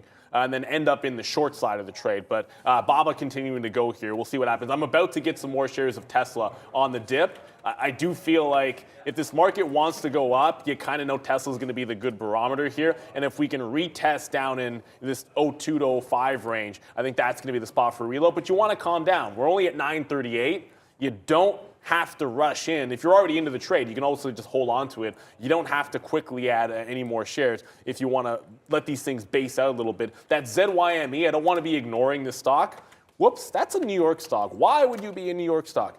That ZYME, it got to the 40s, retested 7 even, and is now trying to get back up. So it's got a very, very strong bid around $7 on ZYME. Keep in mind, forget about $10.50. It's a non-binding, unsolicited offer that they got. So I would expect it has zero chance to get to 10 unless the board engages. Yeah, I see you, Dominic, with your super chat. Thank you for those names. Dominic always on top of with his research with these names. I've got some alerts out for one of them. I think Redbox is probably the one that I would go for. just because of where it's at. Unless you're priced in lower on the rest of them, Redbox probably has the most potential here if we can actually get close to 5. So I'm going to keep an eye on this one. Even if it falls down a little bit here, even through the 4s, that could be a bid. If we get through 4 and snap back in, that could be a decent long as well. So we'll leave those ones right now. If you had 4, if you had 4 already, you're sitting pretty with a 20-cent winner. Hood. But you paid for Hood? Come I on, missed man. the 10 short on Robinhood. Oh, you paid for those too. Oh my goodness, that's terrible. That's terrible. That's horror awful. That's what that is. It's so horrible. It's horrible and awful. That's a Shaquille O'Neal line. I can't take credit for it. Brendan? Roku, guys, just popping back up to the downside here, coming into 95, I guess it is, but a huge volume alert there on Roku back downside. Talk about another name that's to the downside. We were just talking about that was that. The just one in that the money. scared you, Neil, when I said it's rallying up. Baba, a complete reversal here. It is It's so wicked. taking that 100, and it is taking it in a big way here after snapping. That's the daily. That's not even the chart that you guys see. Here, let's pull up this chart here. Baba, 30-minute chart.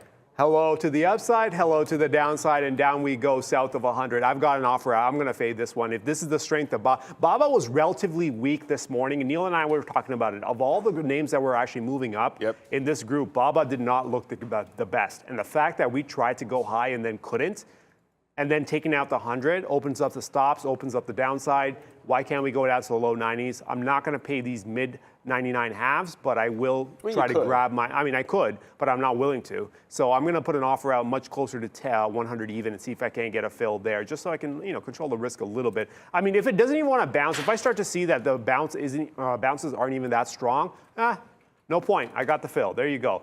So it snaps back up. I picked up my short just in front of 100. If it were to continue now back towards the highs, I'll get out. But I think I'll ride Baba because of what it just did towards the highs and then flipping around. I'll take my shot on the short side here on Baba. Okay, so here's Robinhood again. This time, look at the wick high that this put in at $10. Like, that's usually all over that kind of a trade. Didn't get the long on the reversal, but either way, you got to move on to the next trade, and that's going to be taking a second shot at this 10 level. When I say second shot, I mean I didn't get it the first time, so it's not really technically a second shot. But either way, I am into the short at 85 here and see if we can. I might take more at like 90 or 95 if I can get it. You do have a high that sits at 820, so I don't want to be all in it like an 85, but either way, that was a gorgeous wick or wick off top, as we like to call it around here, on Robinhood, and that's what you're usually looking for a reversal type play. Teladoc, by the way, just to go over some of these because it all happens really fast. That's why we try to give the plan.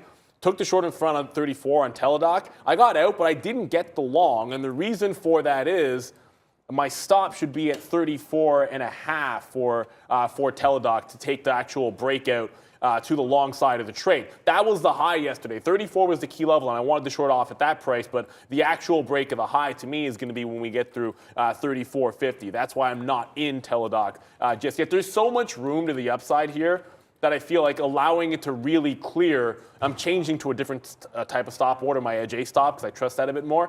I'm changing to that one just to make sure we actually catch this on Teladoc, because this could go gangbusters. There's room to 37 from 37.40 on TDoc.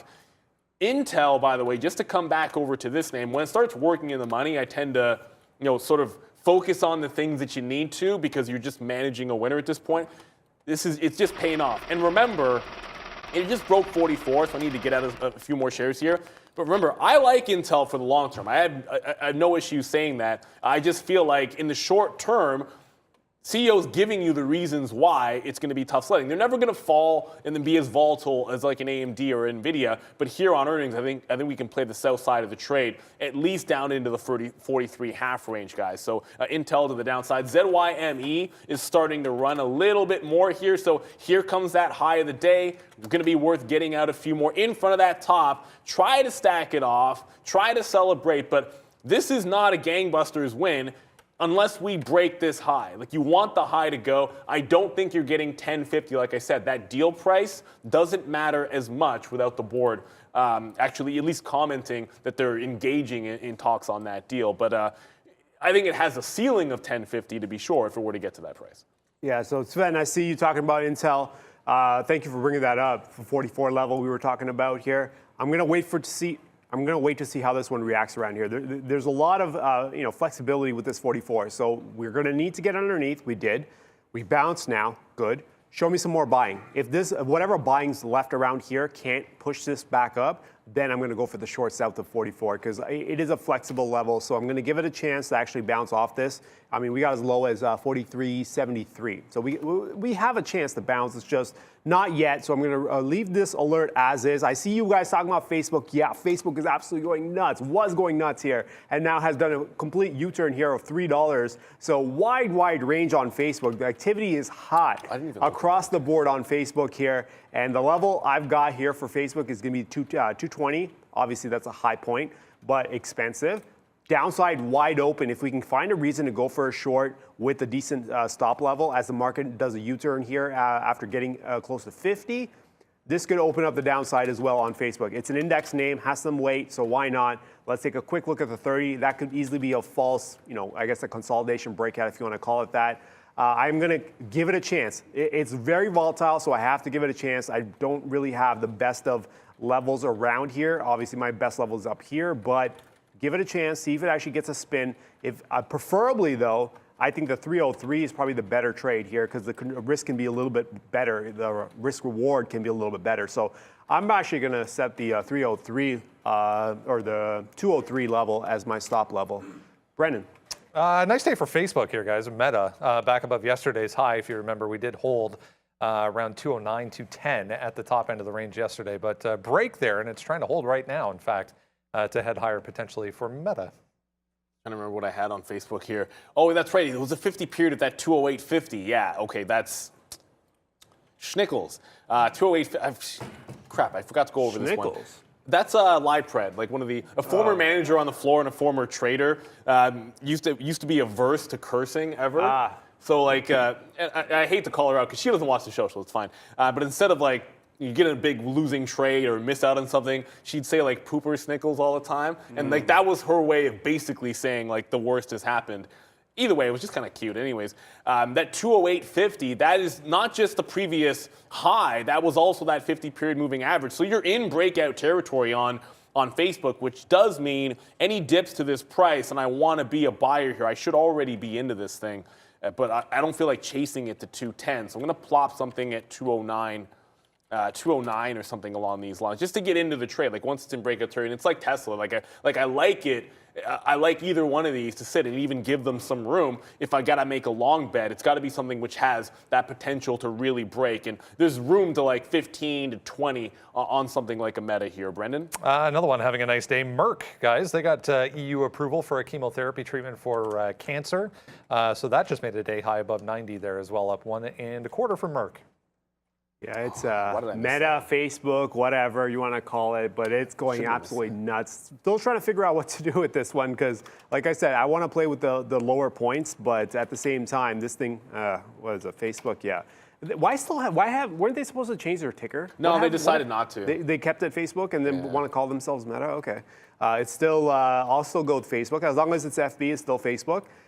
Again, 203 is the easier trade, but given where we're at, you almost want to think, is it worth it? I don't know. Can I? If it goes up a little bit higher, it could actually be worth it here to kind of fade it. But the strength is there. It's been beaten down, so of course the strength's going to be relative to what it's going to be a little bit better than what the market's doing because the market is coming off. I mean, we're at 37 right now, 42.37, and we're just this guy here. He's confused. He's a bull sometimes.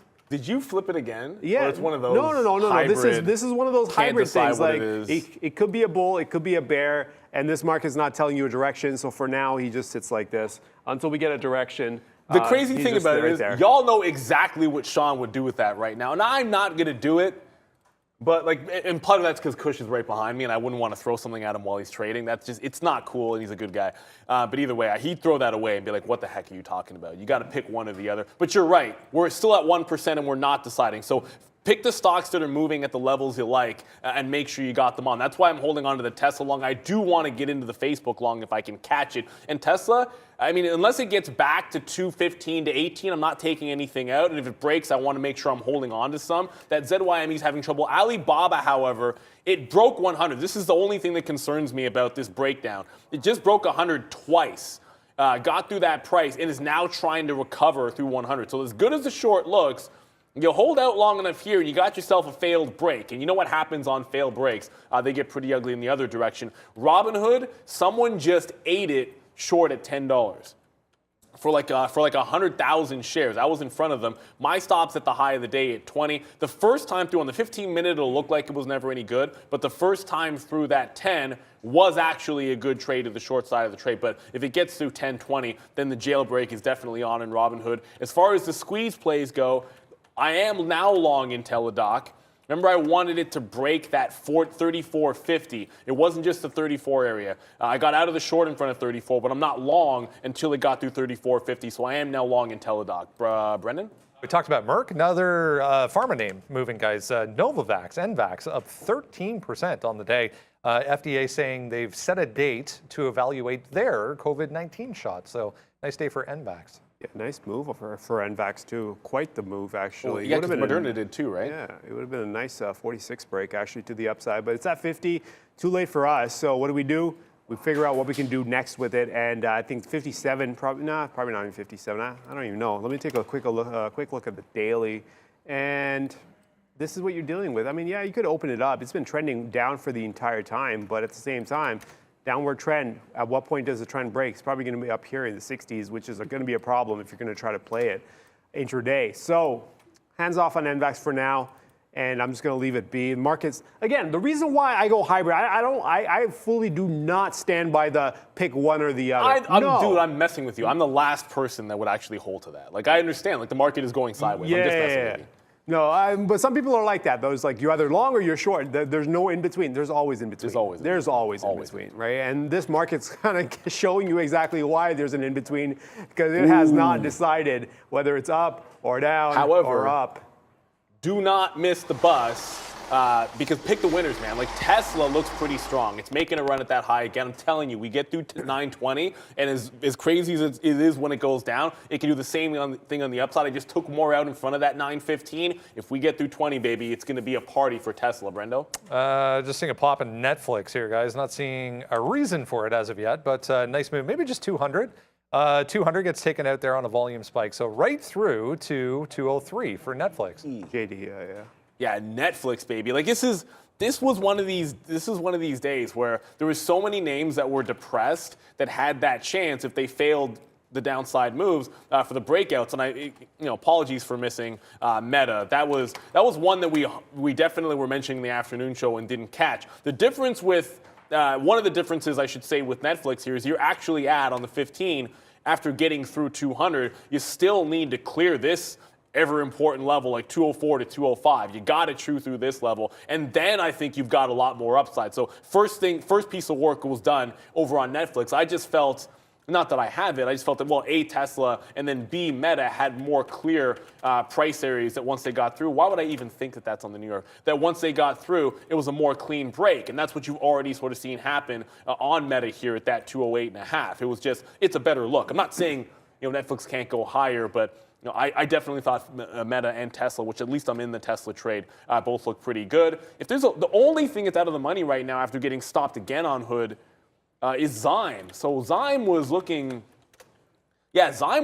fantastic. And then why is this still on Facebook?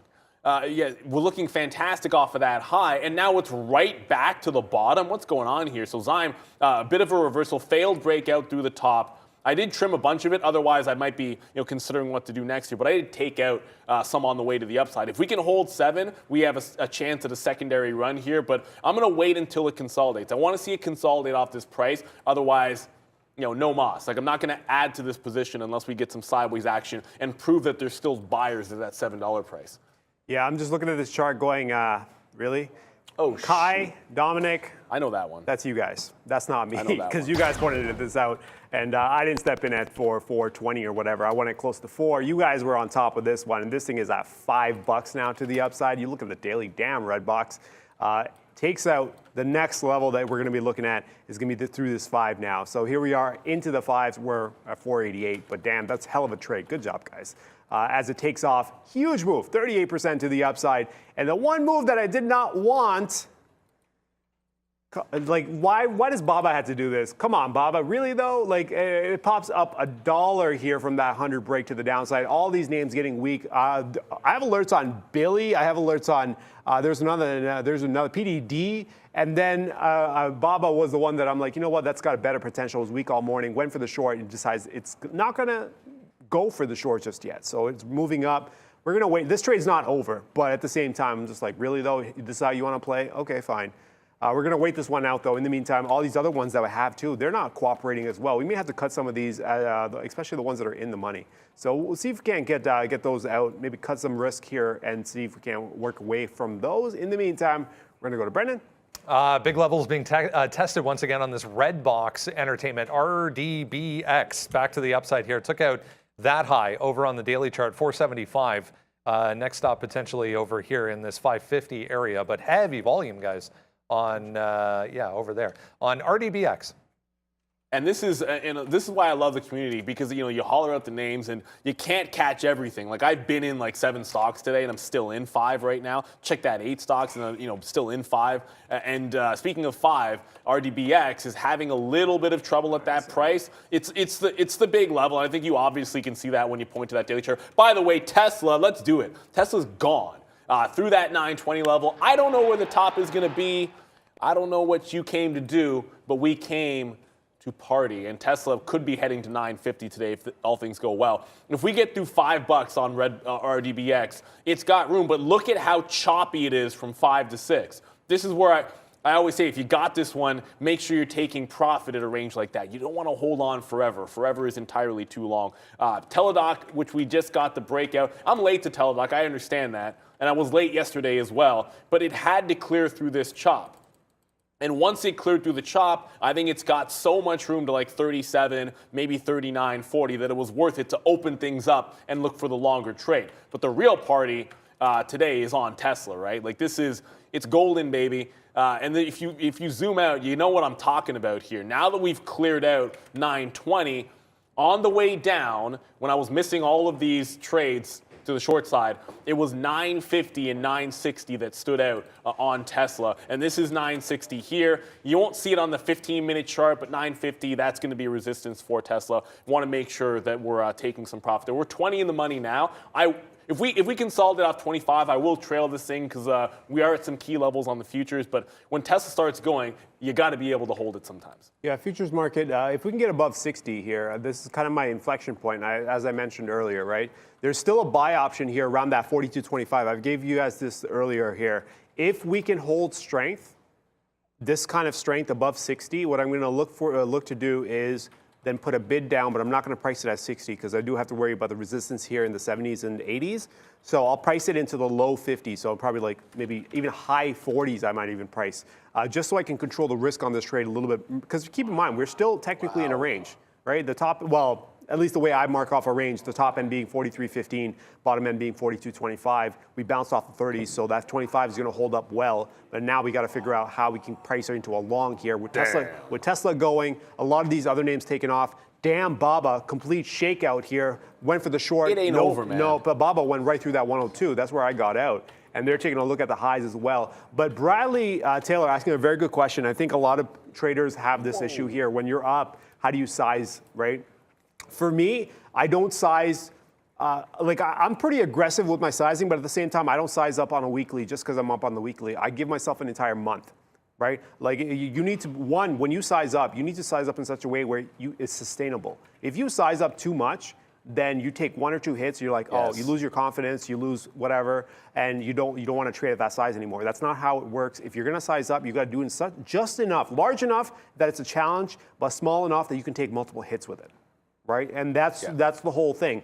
As long as you find whatever that ratio is for you, for some people it's 10% size increases. For some people it's higher. Whatever your tolerance is, it's got to be in such a fashion where you are able to take multiple hits. Winning is great, but you got to learn to lose. Once you know how to lose, then you don't have to worry about all this other stuff. So it's all about the downside you got to protect, because the upside will take care of itself. The downside is what you got to worry about and what you got to protect, and it affects your psychology too, right? At the end of the day, trading, as much as you want to go technicals, at the end of the day, if you're not right enough or you're wrong a ton, it's going to affect your psychology, and that's what you got to, especially sizing is a very delicate thing to be done. So I would say take longer to size, but when you do, also do it incrementally in such a fashion where it's small enough that you can actually keep taking hits with it. Okay, I need you to do me a favor. What's that? I know you don't hit this one. Yeah. But just hit the bang one time, man. Just do it one time. All right, fine. Bang. I'm not going to yell it because that's what my boy does.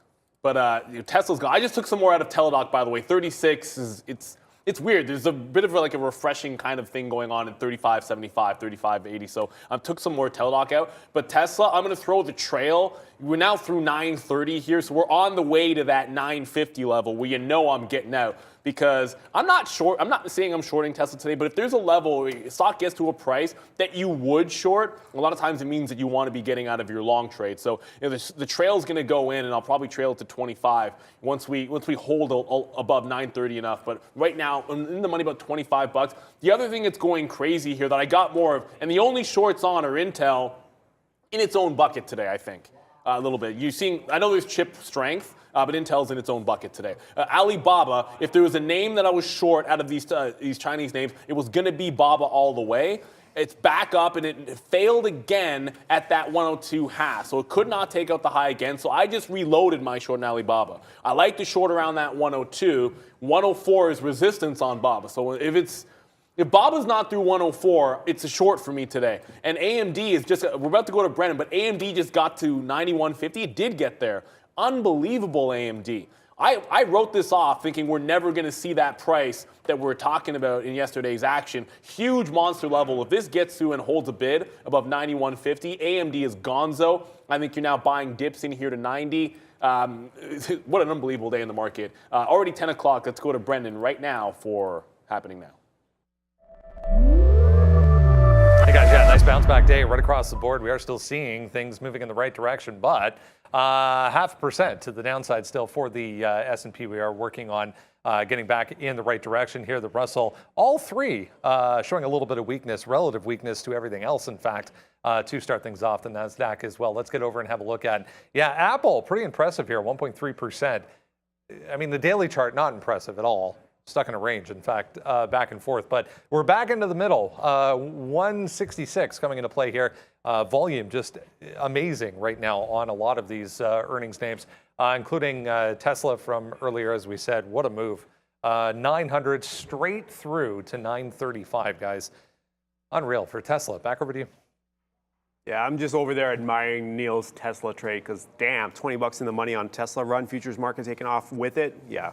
But I've got to do damage control because Baba, damn Baba, why you got to play me like that? Because that's what Baba did. Nice little 100 break. Nope, through that 102. I'm like, at this point, if we're gonna mess around like this, I'll just call it a day on Baba. Take that hit. We did cash out of ZYME. It doesn't look like it wants to get past that 750. There's way too much resistance up there. And given what I pay up $1, I could have locked in 50 cents, and then we can't get through there. All in the pre-market. I thought we had a chance, but all in the pre-market, we couldn't get through that 750. We really struggled to get some volume done. And the fact that we actually couldn't get going makes me think, take my 20 cents, walk away from that one. We've still got TKAT, which is out 20, and then Finch is out 45. Somebody was asking me, where's my stop on Finch? It's going to be underneath 3, but it's not going to be right there at 3. It's going to be a little bit flexible underneath 3, so we'll leave it a little bit. Give it a chance to bounce off that 3 even level. Obviously, the risk on this is about 50 cents, just over 50 cents actually, because of where the stop is located. But anyways, Finch, if it can catch a bid, that'll be nice. If not, hey, we'll take a hit on that one too. That's perfectly fine. And the other one, TKAT, is just, it's messing around. This isn't really much trading. It's up on the day, but it's just drifting. So maybe he catches a bid later, maybe he doesn't. But again, the risk on this is very tiny. So the risk is actually, where my price? Yeah, it's actually, just a shade underneath 50 cents. So actually, I thought it was less, but it actually is very close to my risk here on Finch. So Finch and TKAT, I'm trading very similarly. In terms of cents, it's not much, but in terms of percentage, compared to a $3 stock, it could be high, but I trade with a very wide stop. For anyone who's watched me trade, I trade with a very wide stop, so get used to it when it comes to plays. Couple other names that I'm noticing that I can potentially make moves on. I'm not sure on Microsoft with this strength. I don't know if I want to play Microsoft to the sell side, but sell side option Microsoft south of 288 was what I was thinking. But if I want to go long on the futures, do I really want to be short Microsoft is the question. So that's where I'm kind of like pausing a little bit. Exactly. Microsoft's the number 2 name in the NASDAQ index and the S&P. Actually, number 2 name overall in these indexes when it comes to weighting. So I would just kind of, slow play this a little bit. But Microsoft's an option. Facebook is back above 210. Micron is above 71. And Square above 108. That's an alert that went off. Oh, my goodness. I just missed an out on Alibaba. So Alibaba, like the short's working off this 0203, but it's now catching a bid at VWAP at 101. So remember what this looks like. We talk about failed breakouts all the time. This is a break of 100 and then an immediate recovery through 100 to retest the highs. If it puts in a higher low here, then you're essentially grinding and sort of wedging your way towards a breakout trade. You can't get stubborn about that. Like, yes, it's worked for now, but if I get a shot at these low 100s, it's going to adjust my order here. If I get a shot at these low 100s, I will take some more out because a dollar, getting a buck out of this or starting to scalp it is going to start to make a heck of a lot of strength in the face of what is a market that's trying to turn green here. You can't ignore something like that. We tested that 925 on Tesla just now, and I might get trailed out of this because I wanted to see how we traded down here. It held up for the most part and then consolidated, tried to retest the high.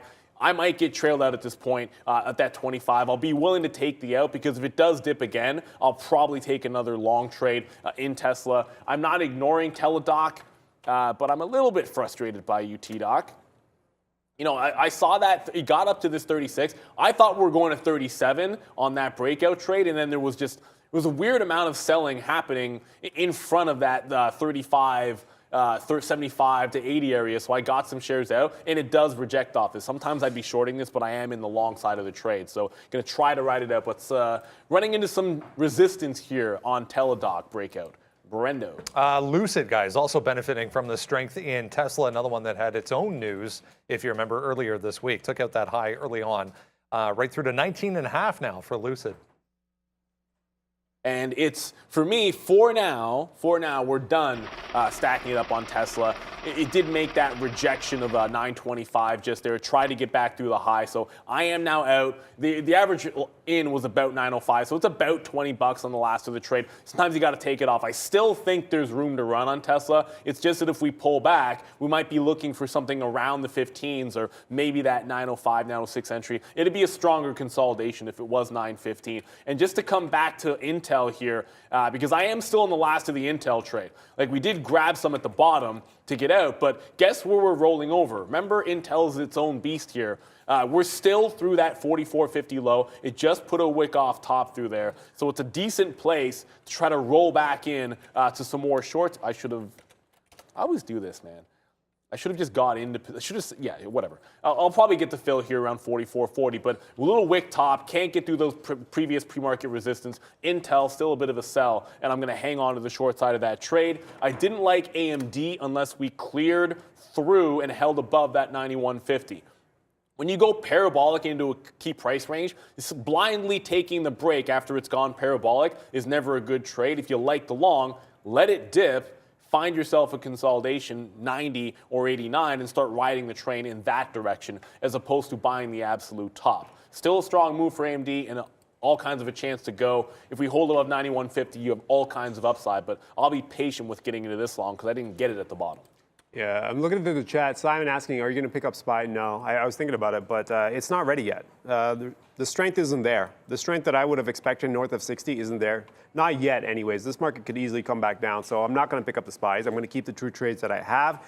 And GamerStream, absolutely right. A short Microsoft, long few of futures contracts. Something ain't adding up. That's why I haven't made a move yet, because something ain't adding up. So I got to figure out which way I really want to play, because this market's not giving me enough to work with here right now. I thought there might have been a long north of 60 with the way, like I said, when I want to get us above 60 inflection point, get some strength above there. I want some strength, not just a move. I'm not going just off of candles. You guys have got to understand too, right? It's not entirely just based off of this 5-minute bar or whatever. I'm also looking at the flow, the charts, the charts, the level 2 of this as well, and the time of sales. So like when I talk about futures, I'm also paying attention to how this moves around too.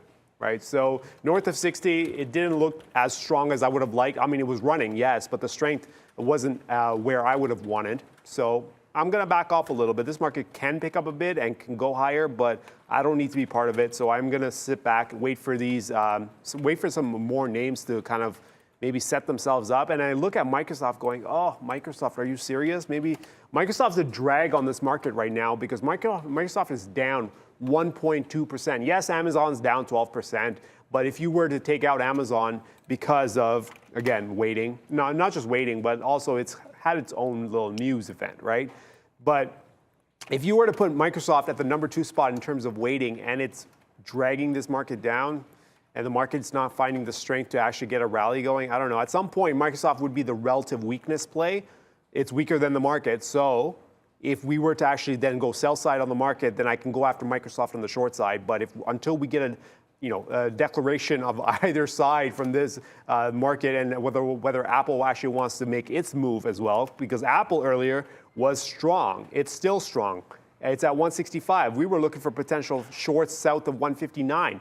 Never happened. Took off to the upside. So Apple keeping this up at the number 1 spot, Microsoft dragging us down at the number 2 spot, and then Amazon claiming number 3 spot already being down on the day. So, I mean, Amazon's case was already set before we even started the day. That is true, but you got to ring registers, I think, at this point, at least when you're getting a chance. As Bruno keeps mentioning, he's dead right about this. We're not really breaking out in the market. So these great longs, I think you take your ins, you take your outs. I did get AMD at 90. I want to get some out in front of 91 on the dip buy. I didn't get the bottom, and I think we can still get to 91.50, but it's a big resistance level. I did get Facebook. Remember when we talked about that breakout on Facebook, the 200 period, 208.50? We got the dip in front of it, already scalped some out at VWAP, but if it cannot hold that 208.50, that is a monster level for it here, whether it's looking at the 50-period moving average or just watching above here. If we get back through, you're likely to retest 204, 205. So tighter stop when you're taking the break or at that price and then revisit the bottoms. But got to hang on to something through the high of the day, because if Facebook takes 212, we got to start thinking about 15, 20. That's how big the move could end up being, Brendan. A lot of strength today, including in Carvana. If you remember last week, they reported not good was a wild ride for CVNA. Back to the upside today on this note. Debt secured, financing secured for this auto auction house acquisition they announced. So CVNA back upside 3%. Yeah, watch the shorts on that stock. Yeah, CVNA, and then we were talking about Robinhood actually just taking off to the upside. Remember that from that 9 even break potential? Never happened, just took off to the upside. Carvana, though, I've always wondered about Carvana because the experience of buying a car is actually being able to sit in it, drive it, all that stuff. I know nothing about the business, so I could be completely wrong about this, but it's just a matter of buying it online and having it delivered to your house, right? As far as I know. So you kind of lose the experience. You know what? Let me look into it more before I talk about it because I feel like I could be getting the business model wrong. But Carvana is heading to the downside trend. Let's just go at technicals. Forget about the business. Technicals say sell side action. So if we're going to get strength to the sell side, at what point do you turn 80, 82, maybe? Up until that point, you probably are looking at phase, right? You can't deny the fact that the daily strength is to the sell side. I mean, from 140 all the way down, was this actually at $370? Are you kidding me? Really? Wow.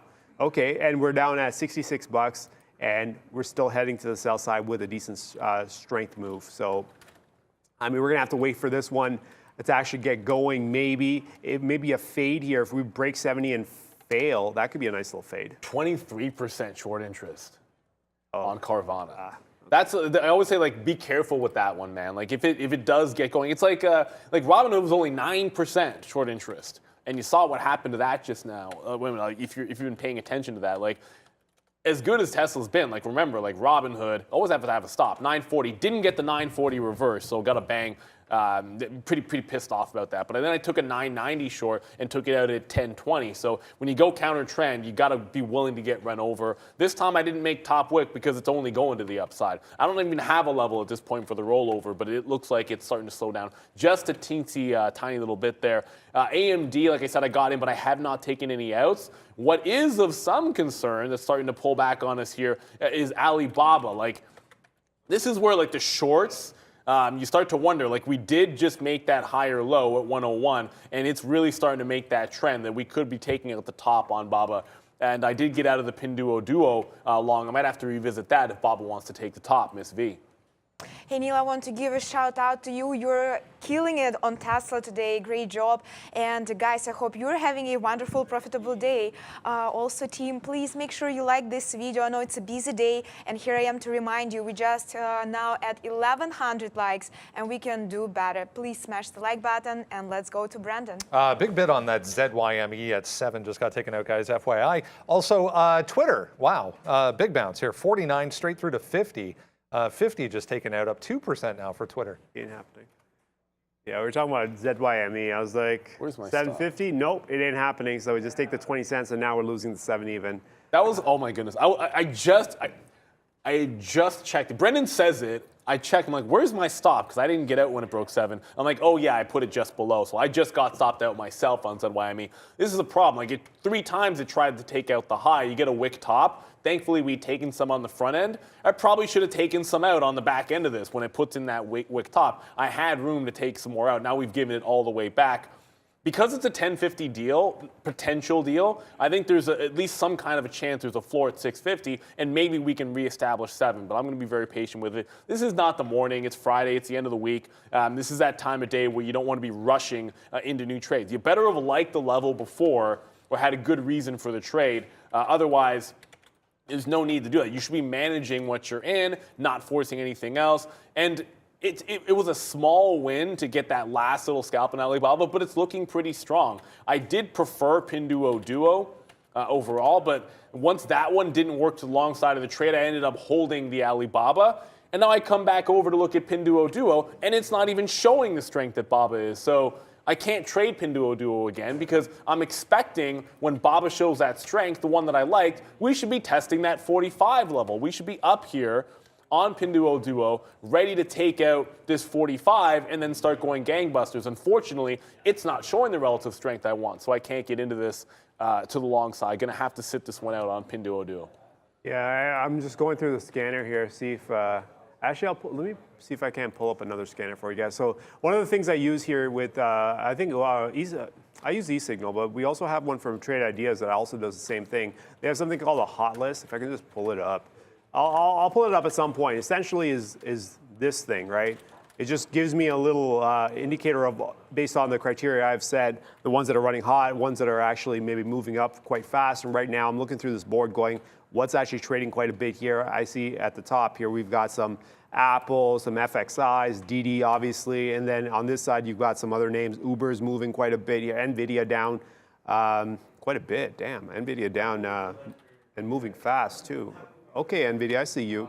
Nvidia is an option as well, and Netflix is in there. Twitter is the one that I actually wanted to talk about because Brad just yelled it out for us. Twitter 50 is an option. What are you guys looking at? Are you guys looking at Twitter? Twitter. Yeah, north of 50, right? Is there something on the level 2 that you guys are?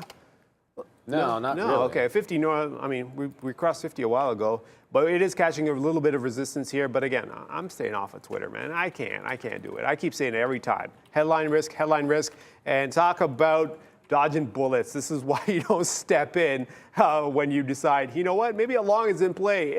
Something ain't right. Nope. Dodging bullets right on the futures. So back to the downside we go on the futures. This opens up the downside. Like I said, 42.25 is going to be the downside break, and this is what I'm waiting for. Someone's like, well, you can't wait forever. I can, and I will, because I will get it right when I actually do make a move. But so for me, waiting is not the problem. It's making sure that I'm right when I take my shot. That's what I kind of work towards. So if I need to wait all day to get that trade, I will. But right now, 42.25 downside break, that'll open up the door for some shorts if I can get them priced right. I just got to figure out what the stop would be if I actually get that short. But for the time being, the market going back towards its lows from earlier on. Are we getting a turnaround? And watch Microsoft be the short now. Damn Microsoft. Probably. Yeah. Microsoft still falling off now throughout that 286 to the downside. There goes Microsoft through that even number to the downside. So now we got relative strength, relative weakness in Microsoft. Barring Amazon, we've got Google obviously down 1.1%, but 1.2%. Nvidia is down as well, 1.1, and AVGO also in the top 10 in terms of weighting in the NASDAQ. That's also down 1.3. And that, I've got an alert out right here. You guys can see here the second red line. The first red line shouldn't even be there. It's that 568 alert. So we're at 571, but I've got that alert out 568. If we get the market to break and we get AVGO on the downside, we can open up some shorts here finally, after being patient and waiting for it, because I've just been holding these like tiny, $3 names for a while now, and they've just been doing absolutely nothing except, trickling down. So finally, maybe we can open up some nice shorts here on some big names. Yeah, and as this market starts to come back in, I'm going to revisit AMD, which tried to get through that 91.50. Remember, it couldn't sustain that break. So if I like the bull side of it inside of this range, I picked some up at 90. The bottom end here is 88. You can kind of see the channel is pretty obvious. I don't need to draw the line for you. Like 88 here on the bottom, that 91.50 at the top. So I'm waiting to see if we can consolidate off of 88, or at least halfway through, maybe 88 and a half, maybe 89, and then looking to add to this.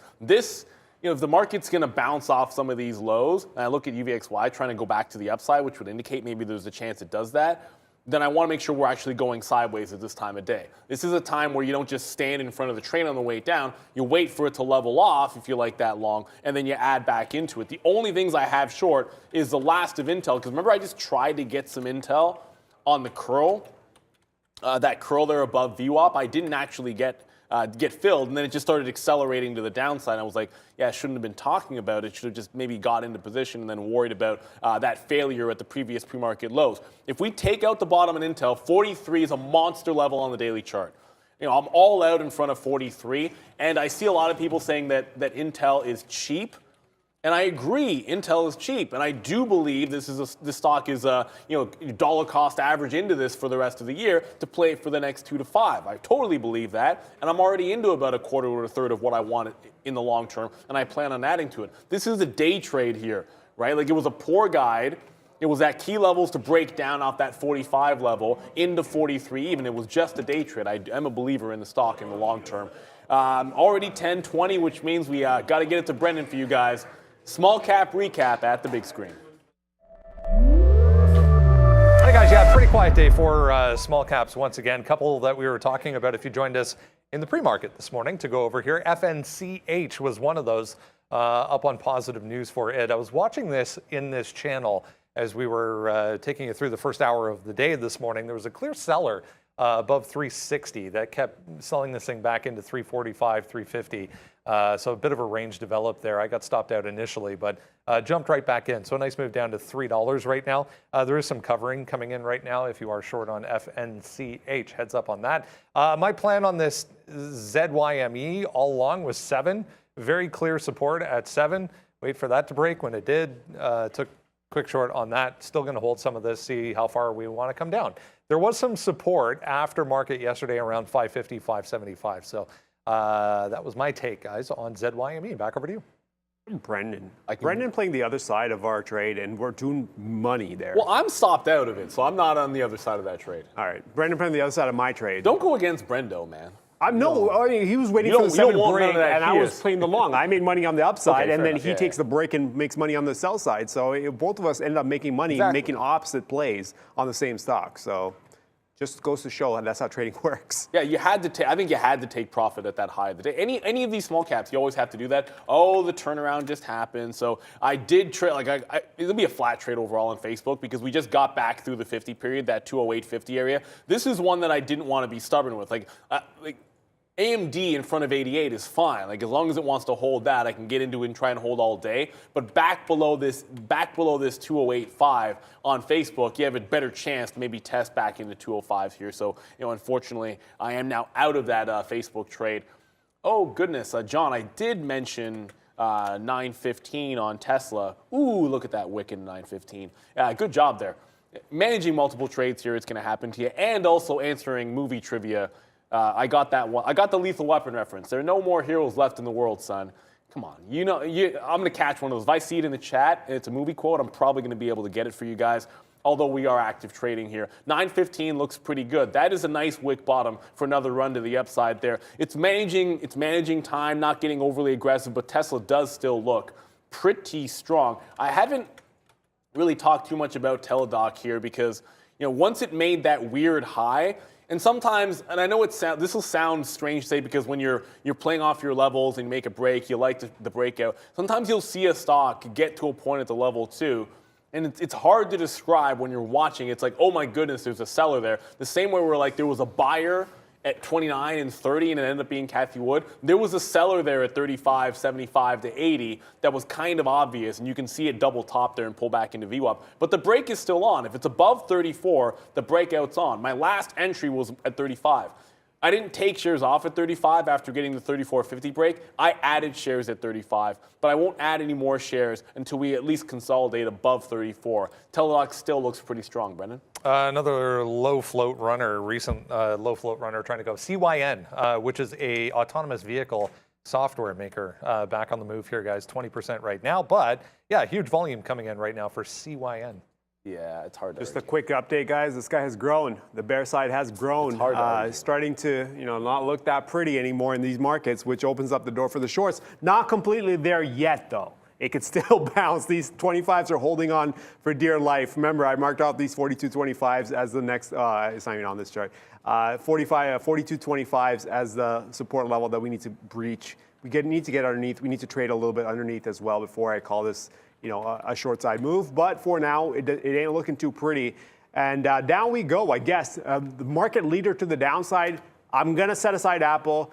I'm going to say it's going to be Microsoft because of the weighting. 1.37% leading us down.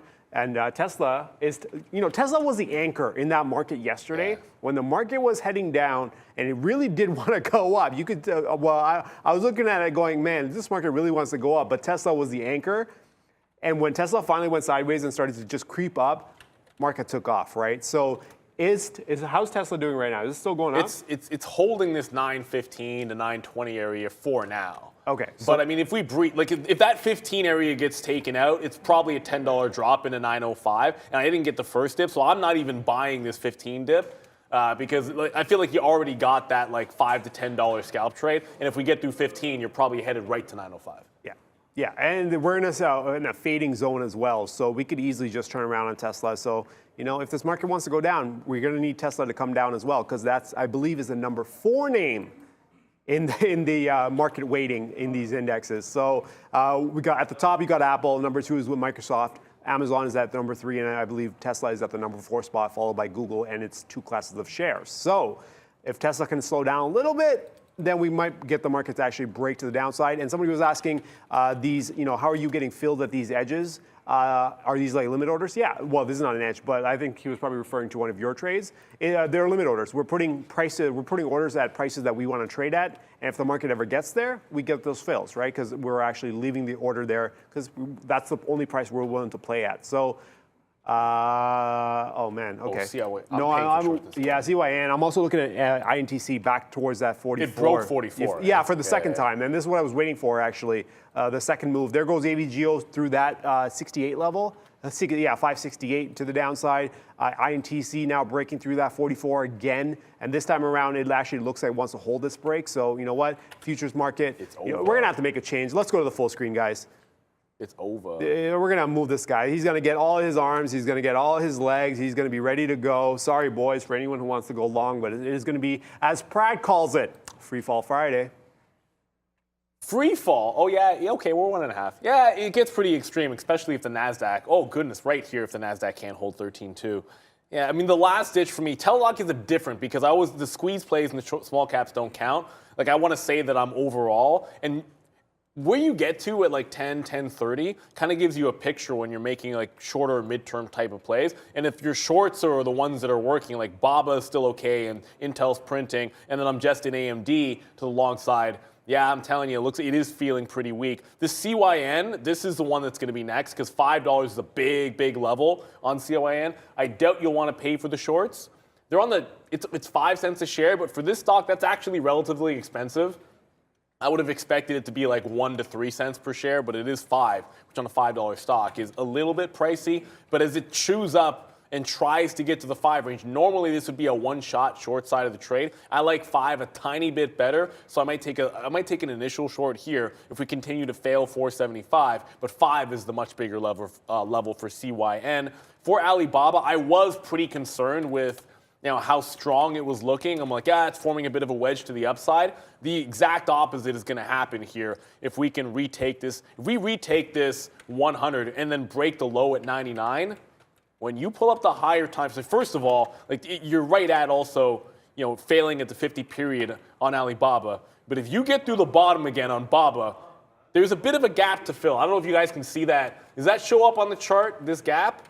Yeah, it does. Yeah, you guys can see the monster gap that Alibaba could take out on the bottom. So if we take out the low, I'm adding to this position if we get through 99. And we're in at 102, but I'm adding if we get through 99. Yeah, I'm a lot of alerts have gone off, and I've just been waiting for this market to break, and now I'm starting to send those orders. So I'm sending out orders in INTC. We're looking at Microsoft. We're looking at AVGO. Facebook is a potential fade as well. So there's a bunch of orders that I'm going to price in and send fairly soon. This market, for me to take the futures trade though, because I do want to step on the short side of the futures as well, I can't price it here. It's too expensive to price here. I also don't like the risk reward being priced down here. So I'm going to let it bounce a little bit here. And if we can get a move back up into maybe, I want to see what we've got left up here in the previous support area. So mid 30s maybe.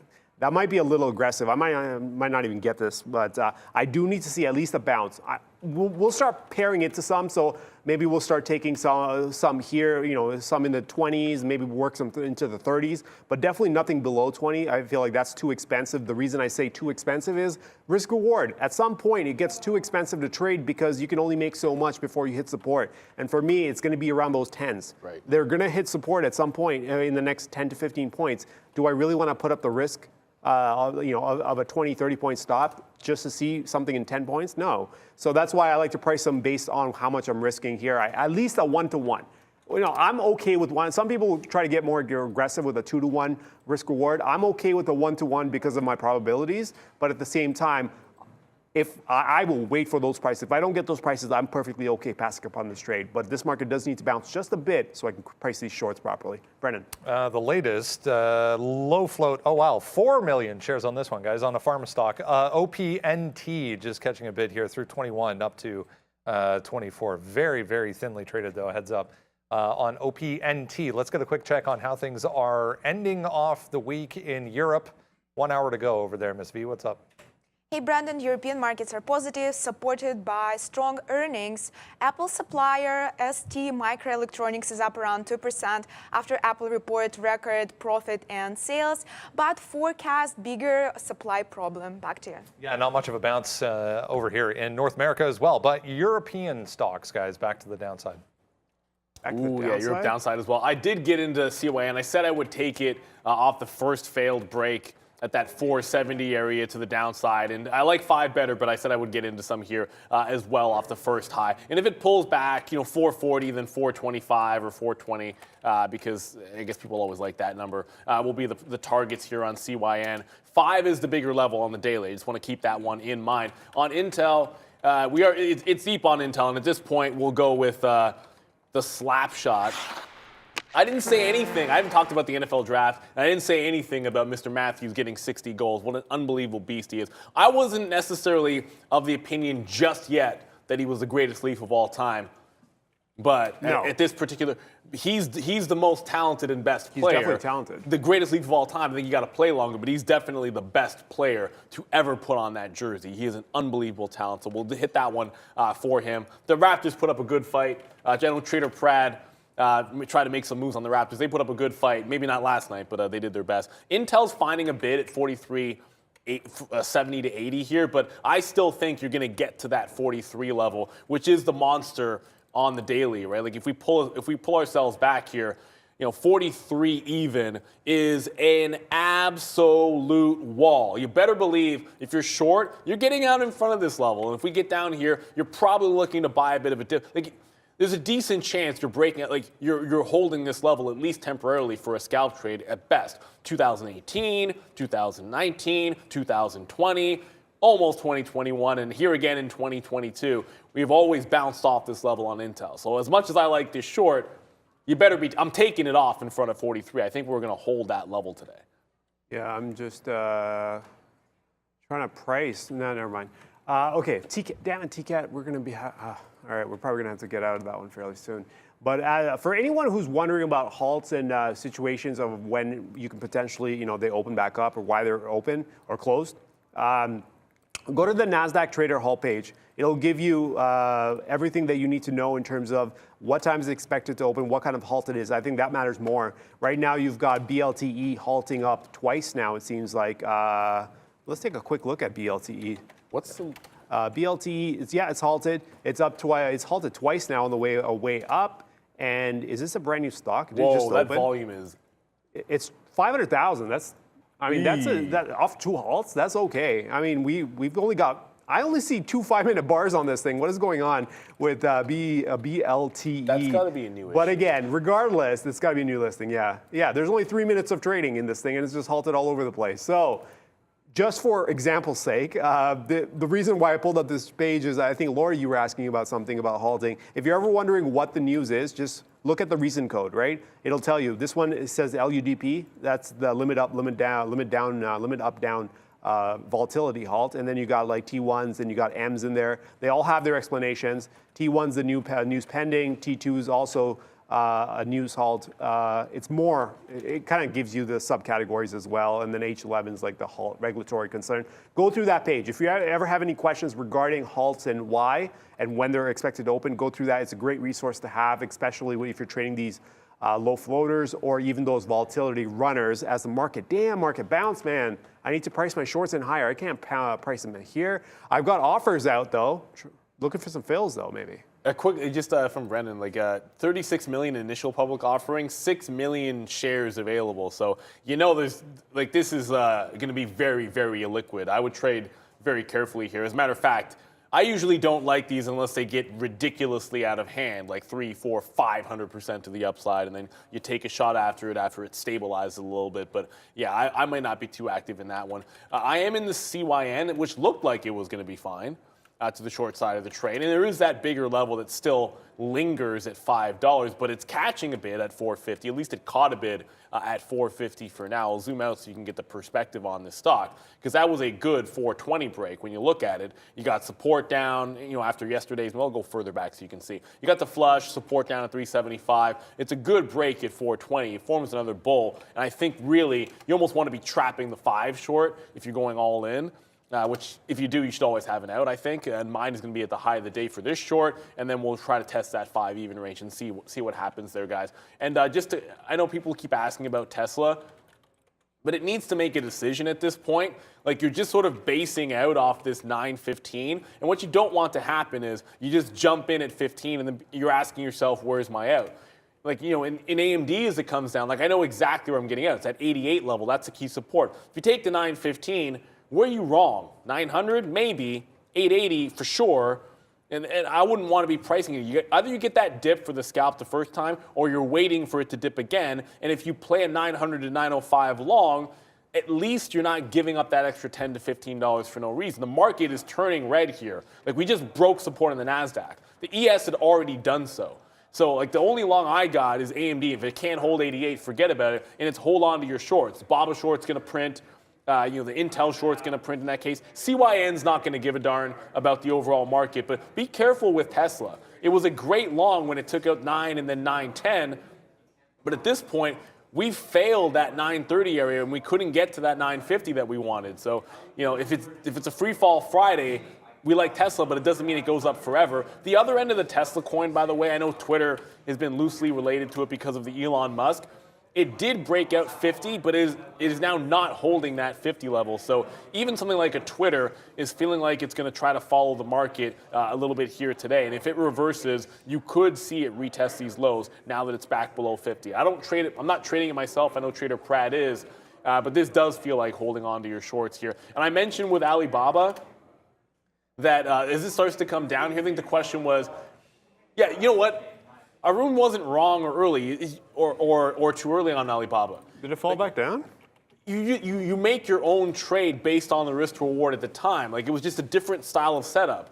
Like, if you're trading the breakdown trade, like, that was valid down here to take the breakdown trade. It just didn't work with what happened in the market. Yeah. I was trading the pop and fade trade, which allows you to be in it a little bit longer. I still think the breakdown's valid, by the way. I'm adding to this position if it takes out 99. I'm adding to this position if it comes back up and retests 102, as long as the futures still look weak.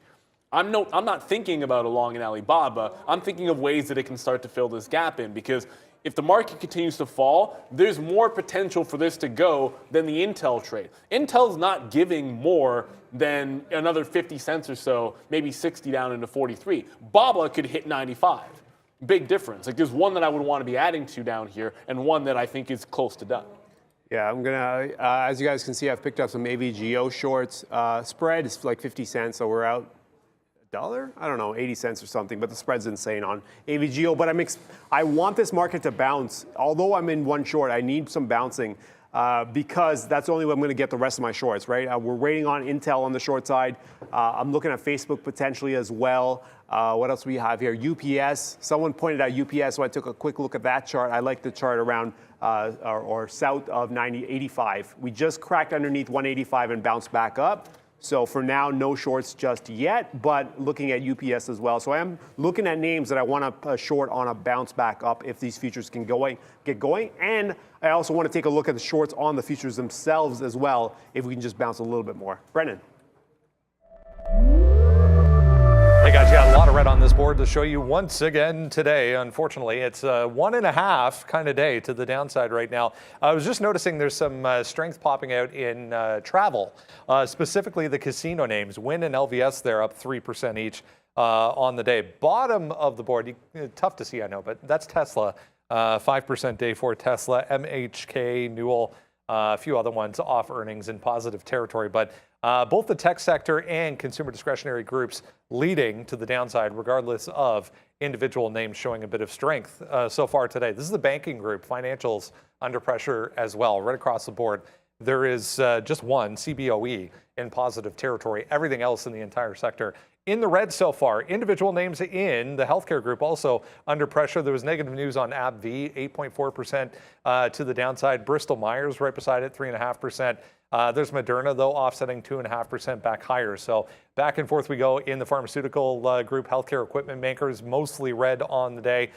Real estate stocks unusually weak on the day as well, right across the entire board in negative territory. Communication as well below it, all under pressure, back to the downside. I was trying to find, there's energy stocks over here.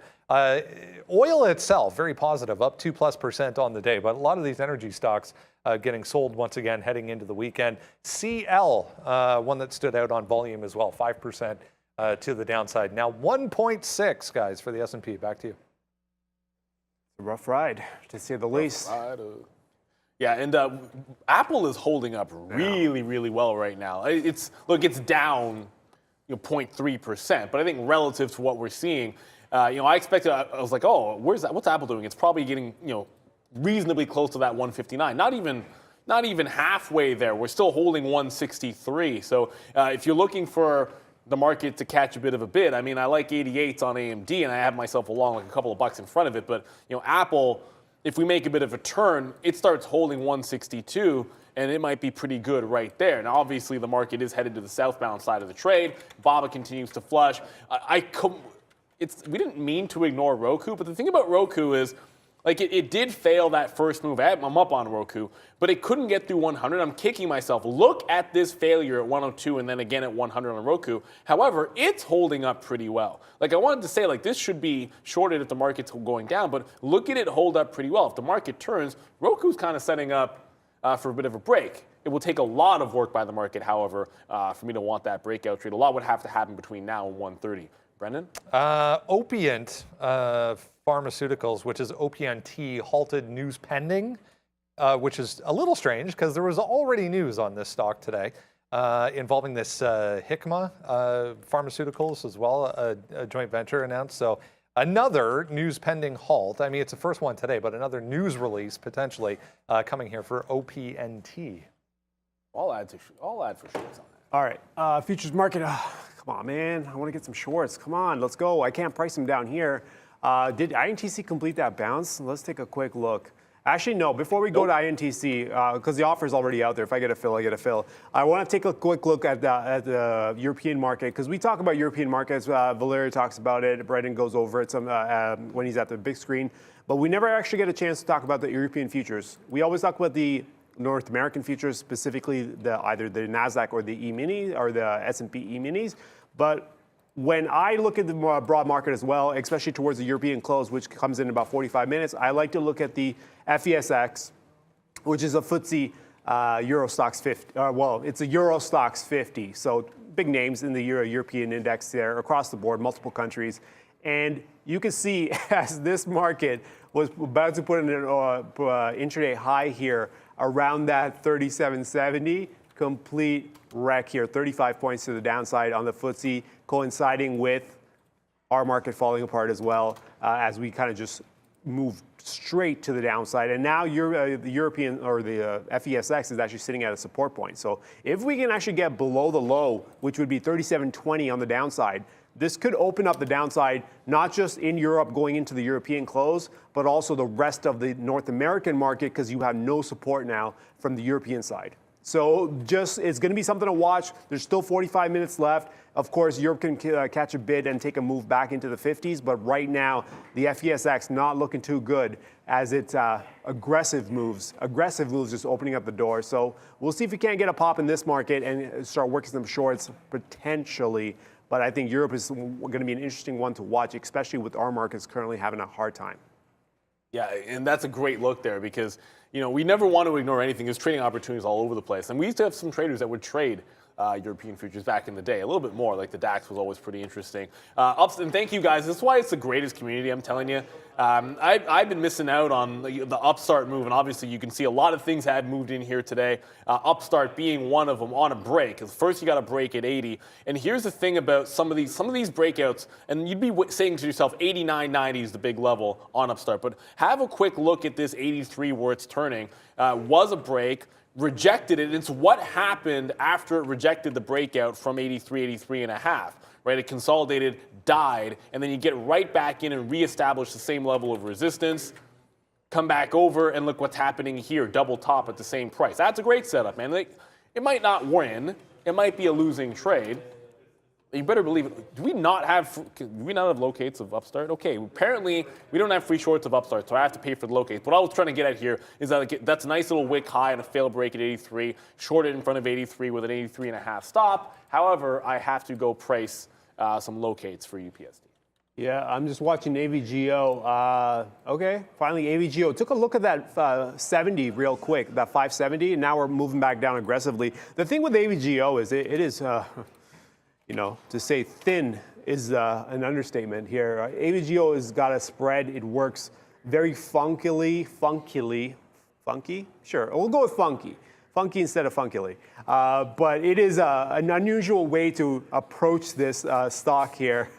Neil's just laughing at that. I believe funkily is a word. The hell it is, man. I feel like, where are the Scrabble players, man? Come on, I'm fairly sure funkily is a word. Dollar says it's not. I'll look it up right now. I know. I have to get the locates on. I don't know. You got all right. Let me think about whether I want to make that bet. I don't know if I have that much confidence in my vocabulary, but of course, it's not a word, dude. Scrabble players, come on, man. Put it in the chat. You guys know. Maybe you guys know. I don't know. But again, AVGO. Come on. 570. What?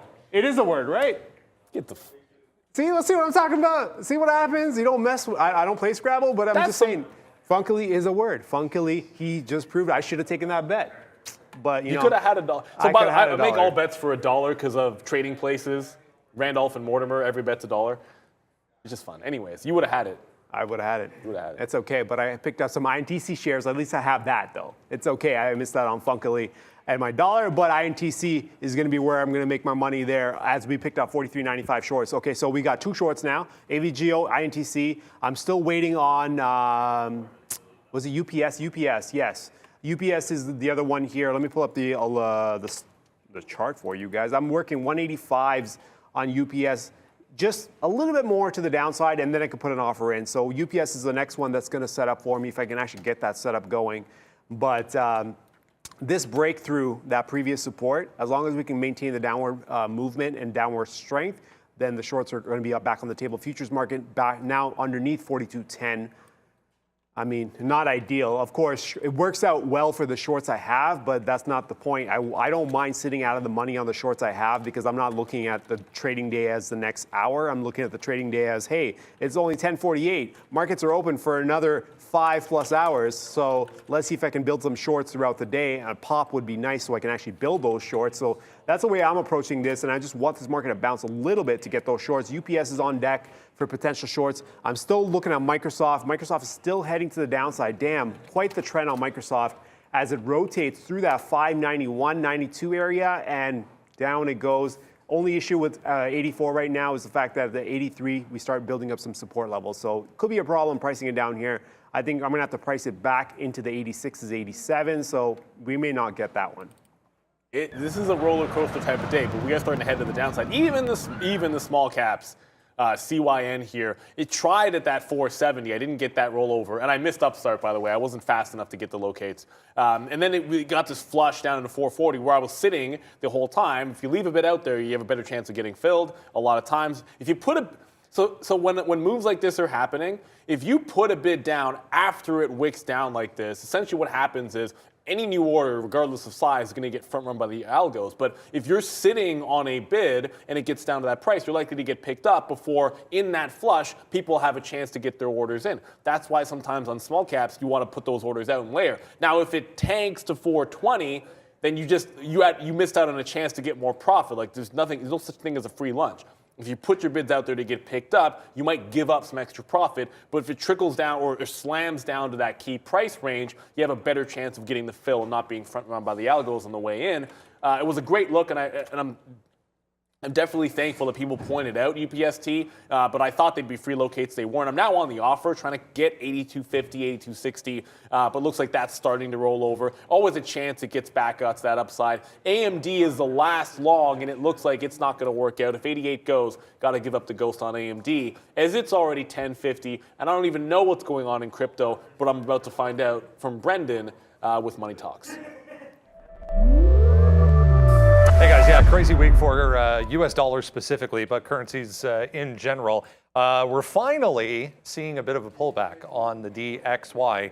It was 1, 2, 3, 4, 5, 6, 7 days in a row, straight to the upside for the dollar index. Finally, a bit of a pullback here, 0.3 as I said. So back to the upside in a big way for a lot of other currencies today. 0.5% for the euro. This was actually, Canadian dollar was up about 0.45 initially, but coming off a bit, 78.2. Yeah, British pound full percent at one point, back to the upside, 125. But yeah, nicely strong for everything else because of finally a bit of a pullback on the US dollar. It was, though, down here, the best month since 2015 for the US dollar. Lots of strength still in the dollar. Bitcoin and Ethereum red on the day, as we said initially this morning, but holding. Anyways, guys, back to you. Still heading to the downside. Kenneth, thank you for the super chat. Yeah, levels, targets. Man, it would have been nice to have this trade, though. But downside, if we were to continue at this pace to the downside, next level I'd look is towards the low from yesterday. It's going to be that 4190 into the 4180 area. It's going to be a range, but for now we have some space. Let's see if we can get through 4200. That should open up some stops for another 10 points. See if we can't get down to that low. And once you get into that area, it gets very dicey very quickly, right? Once you get into that 4190, there's support levels or there's enough volume there to turn this market around. We were looking at 85 as a level, but I think we're going to have to open that up a little bit today because of the volatility from yesterday. So we're going to pull that 85 back, and I'm going to say 4150 is underneath there. So we actually have a bunch of levels stacked on top of each other. 4125 is there, 4150 is there, 4095 is there. But the big zone that you need to clear is going to be through that 4090. So usually when you have levels like this, it tends to be that we're going to take our time grinding through them. And that's ideally the way you want to approach something like this. We go down to the first support zone, 90s, bounce a little bit, move down again. Next support zone, bounce a little bit, next down. It has to be done in a step. If they blow through all of this in one shot, it's going to be tough to catch a position that way. But it is looking like we are going to approach those lows and those volume levels from the last couple of days. So be aware, 41.90 going through that 41.65 at the very least. That's going to be your zone for support. And once you clear that 50, it probably opens up the door for another 20 points to the downside. Next up, you have 41.25. And then if you take 41.25, next up, and Neil, we talked about this one yesterday. Oh, yuck. It's going to be that 4,100, which I've got marked as 40.95, going back to March the 24th, which is that low, absolute low. And if we clear that 4,000, or not 4,000, we clear that 4,100, let's just go back further. What do you got? This is not the wrong, this is the wrong chart. I was going to put up a weekly here. If you clear that 4,100, next up, 4,000, that's down here. So it's going to be opening up fairly quickly if we can clear that 4150 and that 4,100. But for the downside, first target's going to be that 4190 through 4180 zone. Yeah, yuck. That's a yuck for the longs, obviously. Two things. One, CYN's retesting the high, so the reload could be the losing trade to the short side that we might have on. AMD's trying to hold this bottom at 88 while Intel's making a bounce. So Intel back to 44 as it's trying to hold that bounce. I don't think it's getting through 43. That's a big level on the daily. But DWAC here making a late charge with only about 5 minutes till we send you guys to Market Movers. But a lot of day left, by the way. It's been a crazy one. It's only going to get crazier. But DWAC catching a bit of a bid, still up 10%. But it broke 50. I actually missed this breaking $50. That is a good rejection of the low of the day there to be able to come back in and retest. But it fell off a cliff at 54.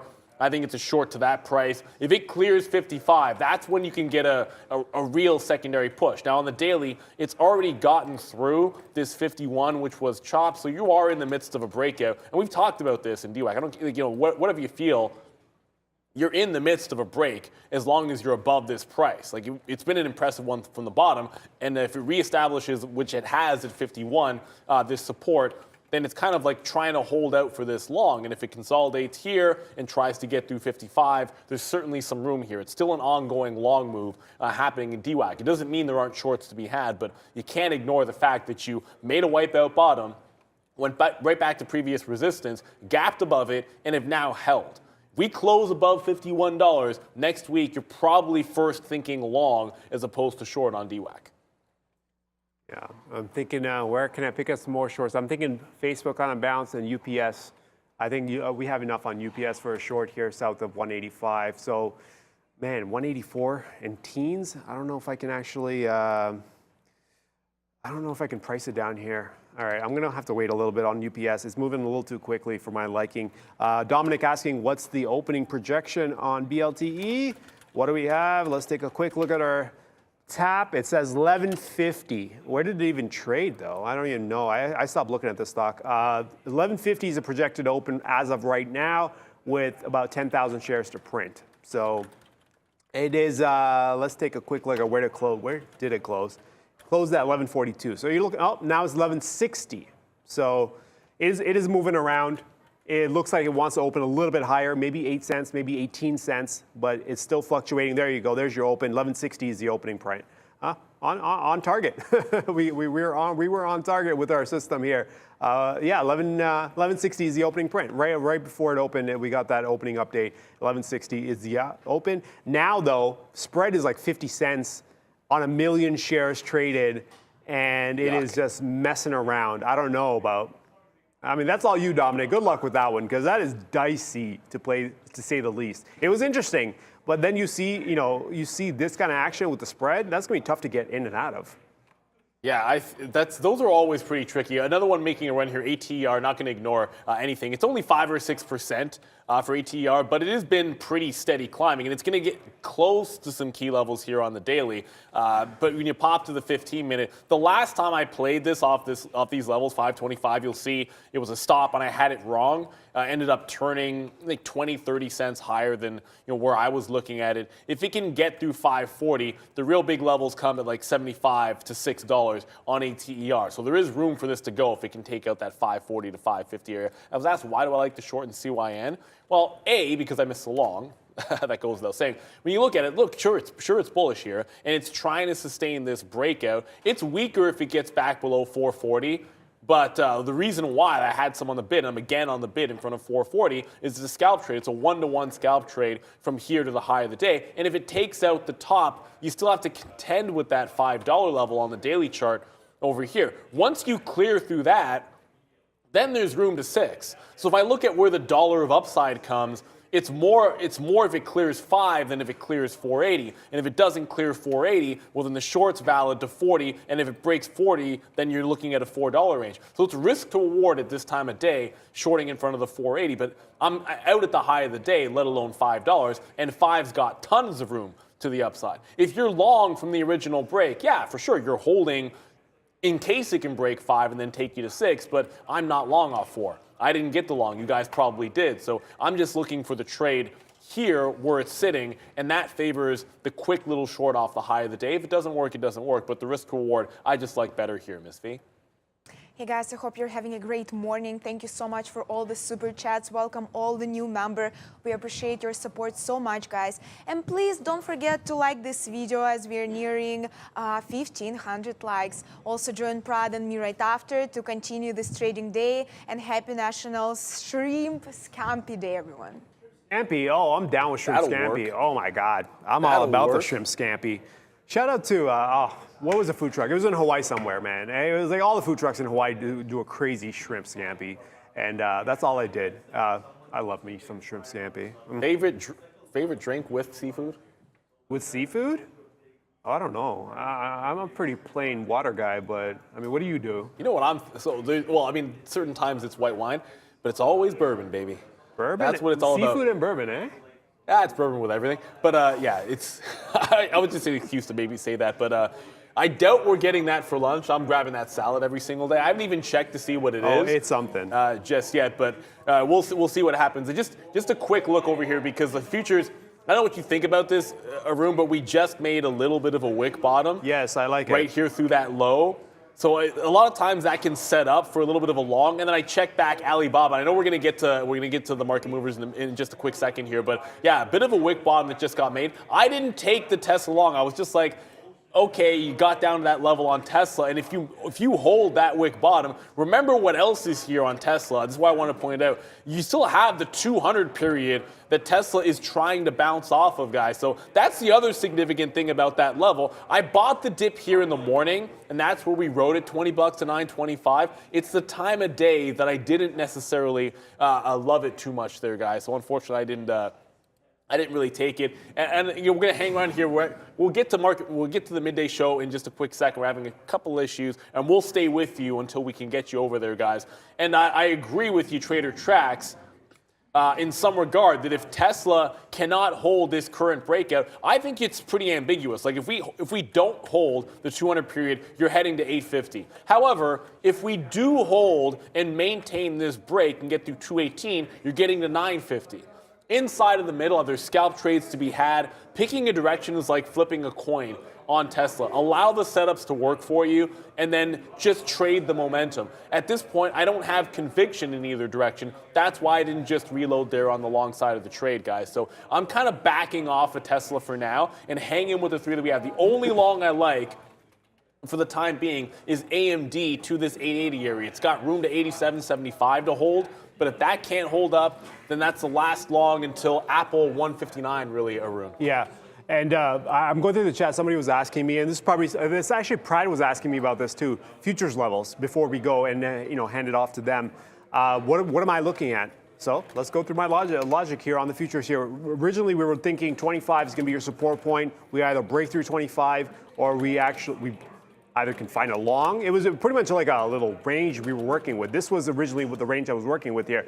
Either longs in front of the 25s or shorts in front of the 43.15s. If we break down, then we get a move to the downside. Now we've broken down. I'm looking for shorts on a pop. I'm trying to use this support level as a bounce location to work some shorts in the mid-20s. I'm not going to price where we are right now. We're too low. It's too risky to price down here because they could easily pop and you're out of, like, the risk reward doesn't work down here. So it has to be north of 20. Stop on this. I'm thinking somewhere between 40, 45, and 50, probably 50 to work with on the resistance play in the mid-20s. So let's get a bounce. If we can get a bounce, we can take a shot down towards those 90s that I mentioned earlier. But right now, as this market heads to the downside, continues this move to the downside, the shorts get worse and worse in terms of getting in now. Yeah. Right? We need the bounce. We need the bounce to price them right so we can get the risk under control. If we can't get it, we're going to have to pass up on it. But for now, it is heading down as it's it's right at day lows right now at 42.06 and still heading to the downside. Are we ready to go? I think Brendan. Let's go to Brendan. All right. If anyone's wondering, guys, we are going to get to Prad and Miss V and the Market Movers show coming up here. We are just working on some technical issues in the meantime, which are we good to go? Okay. Let's try, why don't we, and throw it over to Trader Prad and Miss V. Hopefully we're good. I can see my face right here. Hi, guys. We're good. So let us know in the chat if everything's good. If not, then we will have to throw you back most likely. Welcome to the final day of the month, final day of the week. It is April 30th, 29. Tomorrow is the last day of the month, actually, but final working day.